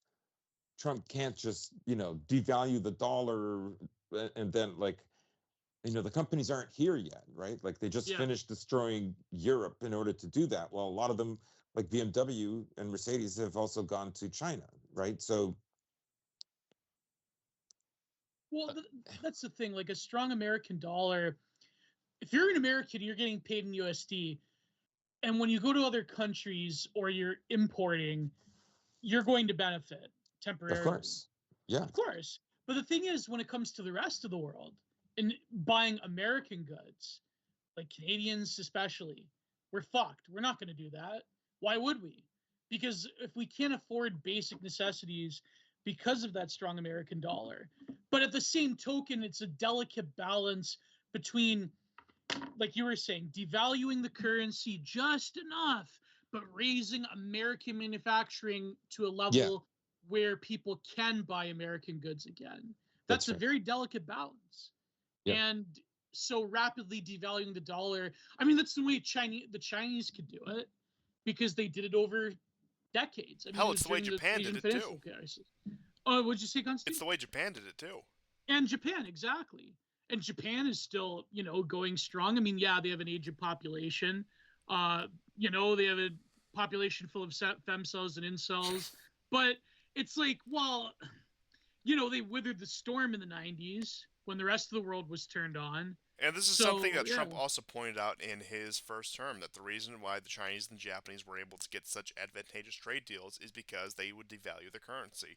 And one of yeah, the other points he pushed on is that he wanted to uh, pretty much force them to stop doing that. Now, of course, he never gave a plan that never ended up coming to fruition. But Trump, say what you will about him, I don't think he's a stupid man. I think he's profoundly ignorant in a number of areas. But one thing I do think he understands is the how currency works, and yeah, that yeah. in order to implement his agenda, yes, there would need to be a quite radical devaluation of the U.S. dollar, which would come at the expense of a lot of, say, luxuries, but if done right, could restore um, real wealth to America, such as stable jobs in manufacturing, a stable economy, stable infrastructure, where it would be a trade off of you wouldn't have the instant gratification, you wouldn't be able to get everything you want at that exact moment like you can with a dollar now, despite the fact that people are poorer than ever, relatively speaking. But it would be a trade off for short term gratification versus long term gratification. And the question Well, is, Yeah. Is number one Trump willing to do that, and is number two America as a whole willing to do that? And I think the answer to both of that is no. Well, that's the thing. Like I remember back in the day, this was after 2008, where the Canadian dollar was actually stronger at certain points than the Yeah. American dollar. And if you had a business in America that was bordering Canada, you made off pretty good because you could basically sell to Canadians. And that was during the Harper regime. Not that I'm a big fan of Stephen Harper, but like yeah, it was good. I remember we always used to go grocery shopping across the Niagara Falls, New York. Yeah. So I mean America suffered obviously, but like I think that you can't really have an imperial manufacturing and financial hub when every other vassal state in the empire is basically poor. Yeah. Empires fall when that happens. So yeah, it's but then again, That's why I suggested on the previous yeah, shows, like he would have to work out a deal to like bring, you have friendly countries close to you that are closer to you than China. yeah, That's why, Mexico, maybe even Argentina could be used as places of manufacturing, definitely right? Argentina. Yeah, Um, they're basically but white not in a people. way that but with very favorable terms for the U.S. and the U.S. would have to offer something more. Now, it can't offer protection because nobody wants to hurt them. They're not in danger, right? They have two oceans on either side. Nobody is like in. That's what he would have to do. Um, but of course, the other thing that he could do is he could get all those valuable minerals in Ukraine. Yeah, Yeah, yeah. yeah, he's being ripped off. He's being ripped off. I'm gonna send you a map of the Ukraine minerals. Oh boy, I wonder where Oh, they're all there it at. is. Let me just get that up for everyone else. Trust me, they are all safely within the hands of the Zelensky regime. Uh, but, but there might be some other problems preventing extraction, so I'll go ahead and get this up for our audience. I think they all know how this is going to go, but I'll just give everyone. Yeah, mine chefs being hit by attack by mine chefs being hit by Sugoi missiles. you know? So Now you can see there's there it still like is. a lot of you know precious metals, oil, gas that is Oh, firmly there you within go. within Ukraine, right? And But good uh, luck extracting it under a barrage of missiles and drones. Yeah. right. That's Yeah. that's the issue. So yeah, the Russians can control Crimea, and they've got a good share of it, and the precious metals that are in the Donbass. But again, Russia controls a portion, but hardly the majority. Um, Maybe Trump's grand plan is to hand over Galicia back to Ukraine so they can begin extracting the Western minerals on the U.S.'s there behalf. you go. Or back to Poland, I should say. yeah, yeah. I think he's quite serious about that, right? He's that might end up being a bargaining chip. Like, Hey, given this territory, you've got all this other stuff. If you have peace, you can pay for reconstruction. Blah blah this blah. this was an Aristovich Who proposal. knows? Yes, yes. The Maybe he'll Aristovich. start. I saw this TikTok video by some libtard saying they're going to deport Ukrainians. Are you comfortable with that too? And I'm thinking like maybe Trump will, when the war is over, Trump will force Ukrainians to go back so they could mine the minerals. Like, well, if Mm, you want to pay off the mm. debt, like it's true. Um, That's no, but that's hilarious. that. Oh my god. But I think like the problem is they're never ever in a million years going to sell the idea to Americans like, listen, your purchasing power is going to have to drop a little bit. But ultimately, in the long run, manufacturing will come back to America because when they hear that term, any country does this, by the way, not just Americans, but any nation when they say when you say that their dollar is strong. That's inherently a good thing. And other economic realities don't really fucking matter because the dollar is strong. Yeah. But you know what I mean? So you're never going to sell Until a strong dollar doesn't matter. Exactly. And you're never going to be able to sell any austerity to anybody. The only time you've ever been able to sell austerity to people in recent years would kind of be like the Ukrainian war, because you're basically ginning up the ethnic hatred that a lot of these nations around Russia have. So, when it comes to gutting the European economy, it doesn't really matter. I mean, it does matter now because people wake up one day to realize that their economy, their ways of life have been fundamentally changed. But around like 2022, 2023, yeah, you could sell that to people, obviously.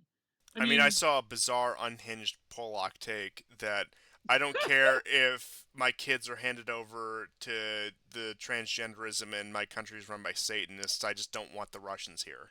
Yeah, exactly. So, no, but I think that it's very difficult, especially with the ways of life that people are accustomed to now, to say that, okay, listen, maybe a bloodletting in the economy would be necessary for future prosperity. Especially when a man worth $3 billion is telling you to tighten your belt. Exactly. Yeah. Yeah. So, I unless they don't, it's sort of like maybe a secret shadow agreement between Trump and Wall Street that the public doesn't have to hear about. But then they'll come up with some justification like, well, the American dollar is not as strong because of this and that. But of course, nobody's going to go for that because there still is a lot of cadres in the media and in Wall Street and other places that still hate Trump. So they're never going to go along with that agreement. So he would have to basically come out in public and say, listen, you're going to suffer a little bit for a while, but in the long term, it'll work out, right? But yeah, you're never going to sell. He's got to get them thinking like in terms of generations. Yes. And they haven't thought that way in generations. Yes. Yeah. That's the kind of talk he would need. Nobody has the will for that anymore. Yeah. Especially millennials, and especially, well, I don't know about Zoomers, but like, millennials, forget about it. We're never going to be able to think that way. It's never going to happen. So, what is this, Constantine? Well, we brought him Valhalla? up, so it's nobody but Arestovich, pointing to Valhalla. Valhalla. Yep, and this is what Western civilization is about. I had the tweet that USAID spent billions to prevent people from finding the passageway to the Hollow Earth.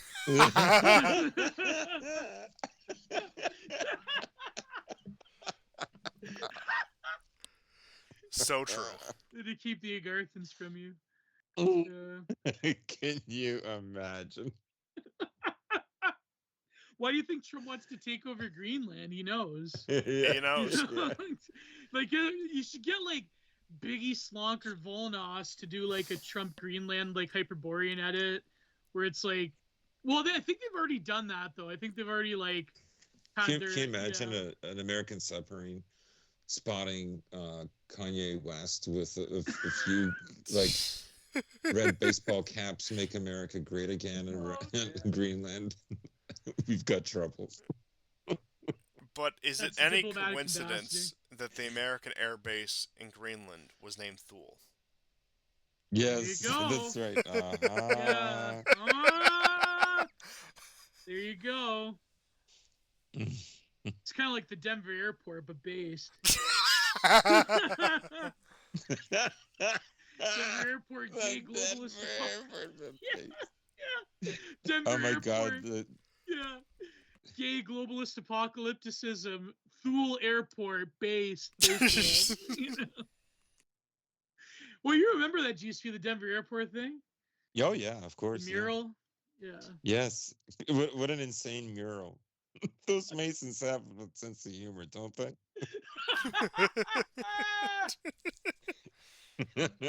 Oh, I remember one time I had a vision of the Denver mural at the time. It was like back in the mid 2000s. Me and my friends, I think we were on mushrooms, and I had this like very clear apocalyptic vision of the Denver airport, where the guy in like the old school Soviet style face mask, Mhm. the gas, he was like popping out into our room, and I saw this vision of hell. And I'm not joking, by the way. Listen, I haven't done mushrooms in 10 years, but I remember the last trip I had was I had this vision of the Denver airport. I'm not joking. Oh wow. This actually happened. Then I like never. I think shortly after that I decided never to do psychedelics ever again. But that's another strange push among the E-right, by the way, is this sort of like I know like Marcel talks about this like strange push by like Silicon Valley Trump bros to be doing psychedelics. There's a lot of like very sussy Eastland Institute type of stuff going on, but that's another episode for another day. You know what I wanted to do was get your opinion.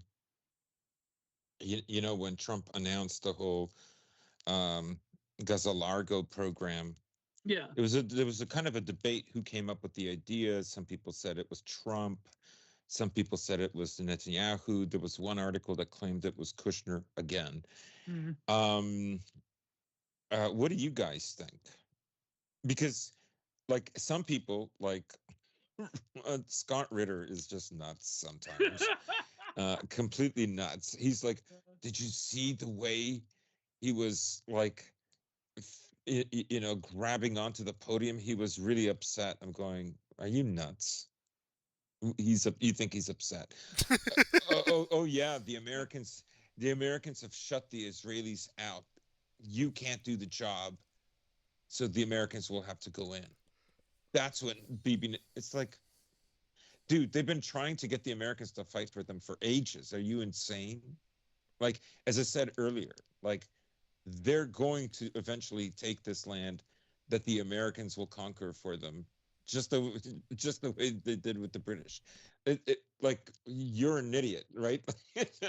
Anyways, he's so, you know, because I mean the kind of, I mean, I can agree with people who said that Netanyahu didn't expect it, right?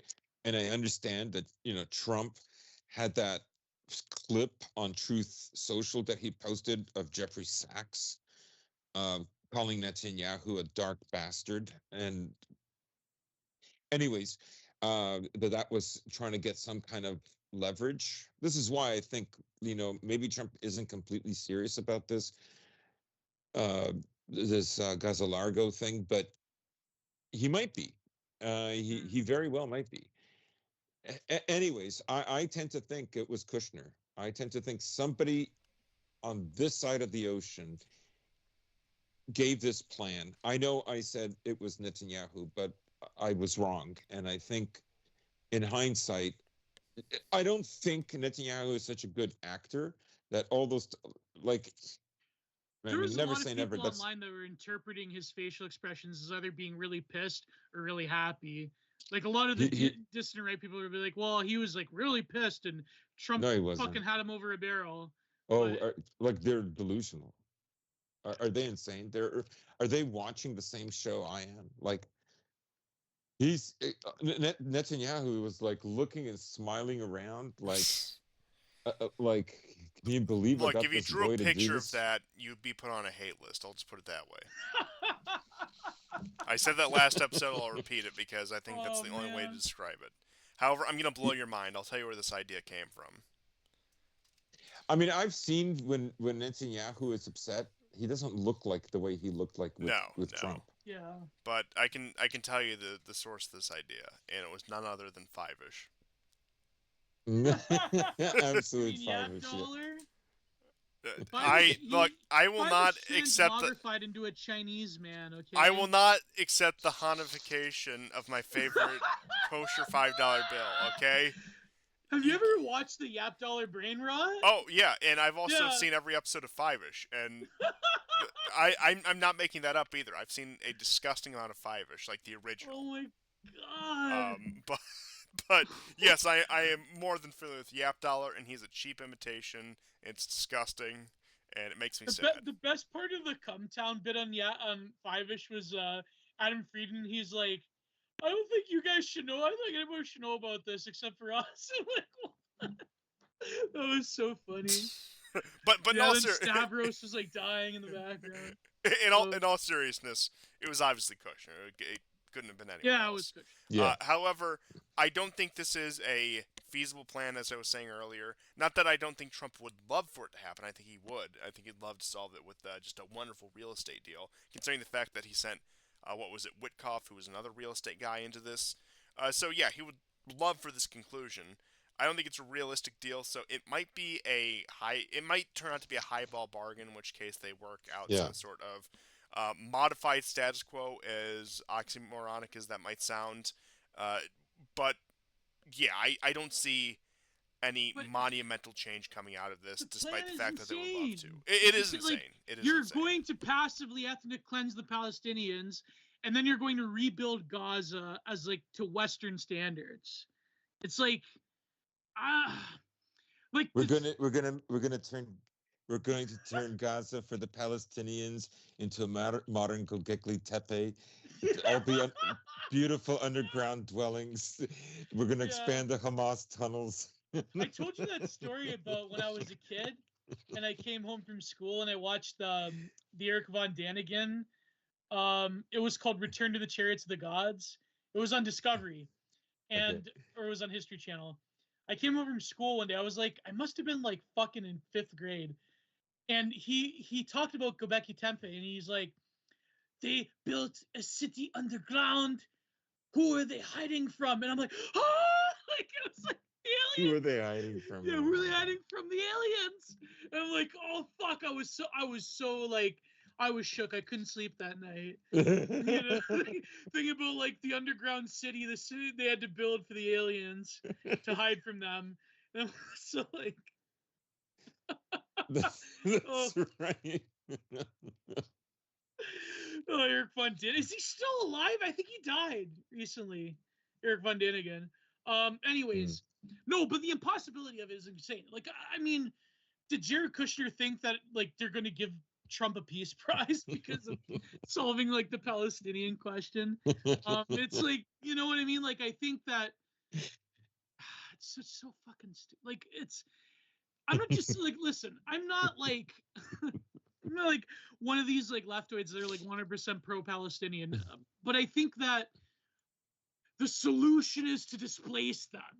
Is not you know what I mean? Like it's not a solution, and it will ruin it. It'll be the ruin. It'll be the end of his presidency and his legacy. Yeah, 100%. Yeah. I mean, at that point, he'll just turn the whole world against him. Somebody needs except for the the vassals in Europe and Japan maybe, but if anybody cares, okay, you brought up Göbekli Tepe, and they were hiding from the aliens. One of my favorite YouTube channels, I haven't subscribed to, but is it is a YouTube channel that chronicles alien abduction and alien cases, visitation cases in Finland and Scandinavia. Whoa! Wait, stories lost. This woman is describing all her experiences with these things ever since she was a little girl. One of my favorites is one of them shows up in a bright yellow sports car and then lectures her. Your life could have gone into a totally different direction if you had listened to me and my friend that time we were up in the tree in the park. You remember? And the drawings are so hideous. They're so hideous and hilarious. I crack up. I actually take screen caps and then turn them into a screensaver for my phone because they probably look like lamb. They're so terrible. People literally just say, "What the hell is that?" Oh, do you know that artist that claims to have sex with aliens? No, you never heard about this guy? Okay, they made a whole documentary on him. I forget what was his name. if you type in alien painter, you'll find him. The He- alien painter. He Yes. claims that he had sex with aliens and he fathered about something like 400 children. Of course. He was part of this alien breeding program. Isn't this But just like the the origins of paintings are insane. Mormonism? They're crazy. And I don't know. Yeah, these people are nuts. They are completely insane. I don't know. He was kind of convincing though. But Yeah, like don't the thing know, I love like, about this woman is she was married and had kids. I'm going like, wow. oh yeah, she Some probably guys was just nuts, yeah. some guys just don't have standards. Like, I remember one time listening to Coast AM, and this one woman. It was very sad. It was an older woman, like you could tell she was in some kind of like nursing home, and Yeah. so she said like the aliens come to me at night and they do demonic rituals, and they come to my bed, and then I remember George Norrie's like, listen, we have a therapist on the like that works with us, and so we can get you some help if you could like even like George Norrie could not put up like the impartial facade of this like crazy woman calling into Coast to Coast from a nursing home. It no, was I'm not claiming that they're all fake. They're all, but like some yeah, of them, but this one was some of crazy. them really are like some of them really are. Just so I don't know. Sometimes it is just people seeking attention. They're not well. I'm not saying it's like that all the time, but I just, anyways, I completely went off the rails there. But I just thought I'd bring that up because Well, I mean, it's so hilarious. real or fake, it's all demons. I think that's just Yeah. it's just the only way you can put it. But I'm glad we had that tangent. I think that I don't know, these kind of things give a certain levity to the show that I always seek to gather. But my favorite painter from his name is David Huggins. David Huggins. Okay. My favorite one was this. I believe it was quite a large vertical. He did this figure portrait of his UFO alien wife called Crescent, and it's like a woman's figure with huge tits. Like I'm talking like Frazetta type of like figure study, but like with an alien head. And it was like apparently it was his wife Crescent. Okay, I would hate to interrupt, but I have some major breaking news. And that is that Trump has given a full and unconditional pardon to former Illinois Governor Rod Blagojevich. Oh yes, Yes. Oh man, I remember when I was young, I would come home from, I think it was in high school. I don't know why I did this. I think because I was like killing time before fucking Futurama came on or something. I remember I used to watch that show with Rick Sanchez on CNN, and like that was the butt of every joke was Rod Blagojevich and his yacht. I don't know why I remember this shit. Like it's yeah. Then they fired Rick Sanchez because he dared criticize Jon Stewart. That was very funny. Right. Yeah. Then he went to Russia today, if I recall. But yeah, Rob. Yes, he did. Yeah. Did he have like a yacht or something that he bought? I forget the whole story. Yeah. I think one of the scandals is the fact that he tried to sell off Obama's Senate seat after he got elected president. But I'm glad Blagojevich is out. He's a larger than life figure, and love him or hate him, he's one of those people that we just need to let walk free and observe. Yeah. You'll thank me later. Yeah. He's going to go back to Serbia, and he's going to complete what's. Oh, I'm not going to make that stupid. No. Well, I heard speculation, and I don't think it's real, but that he may be ambassador to Serbia.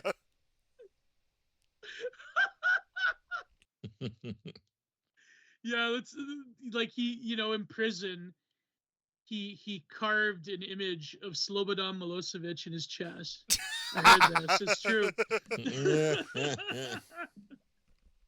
Rob Blagojevich, the only last standing Serbian nationalist in America. It's true. No, I'm kidding. But yeah, it could be spiritually true. We never know his opinion on. Anyways. Oh, I forgot that David Huggins, he also painted a painting of him and Crescent fucking in the woods. That's another one. Yeah. It's insane. Oh man. Anyways, Um, we went from Rod Blagojevich to, you know. you know what? It all comes full circle eventually. It all links up. Um, but with all that being said, do either Oh. of you have any last minute comments? Because we're at like the 3 hour mark right now. Yeah. I have one. This is not particularly geopolitical, but sometimes I make fake book covers. And I was inspired because one of the women I work with, who I get along very well with, and we're constantly joking around, she says, you need a haircut. Your hair is like all over the place. And she goes, but I do kind of like it. I can see what you're going after. So, those books, Women Who Love Men Too Much. So I made a fake book title with a picture of Radovan Karadzic, Women Who Love Men with Radovan Karadzic Hair Too Much. Oh. Anyways, that's all I have. That was a very fitting story. Gio, do you have any new projects you're working on that you need to let us know about? Oh, well, I came out with an episode of Fortisax on uh on He's good. Monday. Yeah, it was great. It was one of my greatest episodes.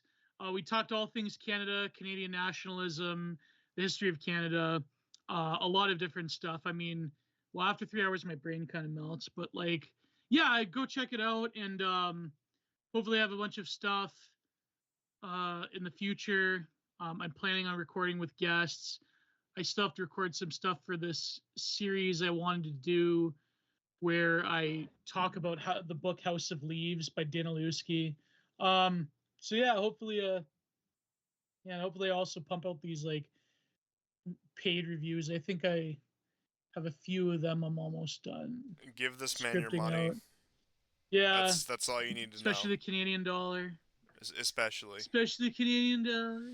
Okay, It's he's a poor man languishing under Trump's tariffs, and you need to financially support him. Okay, because this show runs on a principle where we will not make money on the show. We will only lose money on the show. I put far yeah. more into this than I've earned. But that doesn't apply to our guests, so I insist that you give this poor Canadian man languishing under the tariff regime your money. Doug Ford's gonna Doug Ford's gonna take away all American liquor. I can't, they're gonna take away Maker's Mark and Jack Hellish. Daniels. Hellish. Yeah, terrible. But you know what? We shall overcome. Well, No, thank you everyone for tuning in to another episode of the War Report, and we'll see you guys next time. And goodbye. Goodbye and take care. God bless. Goodbye.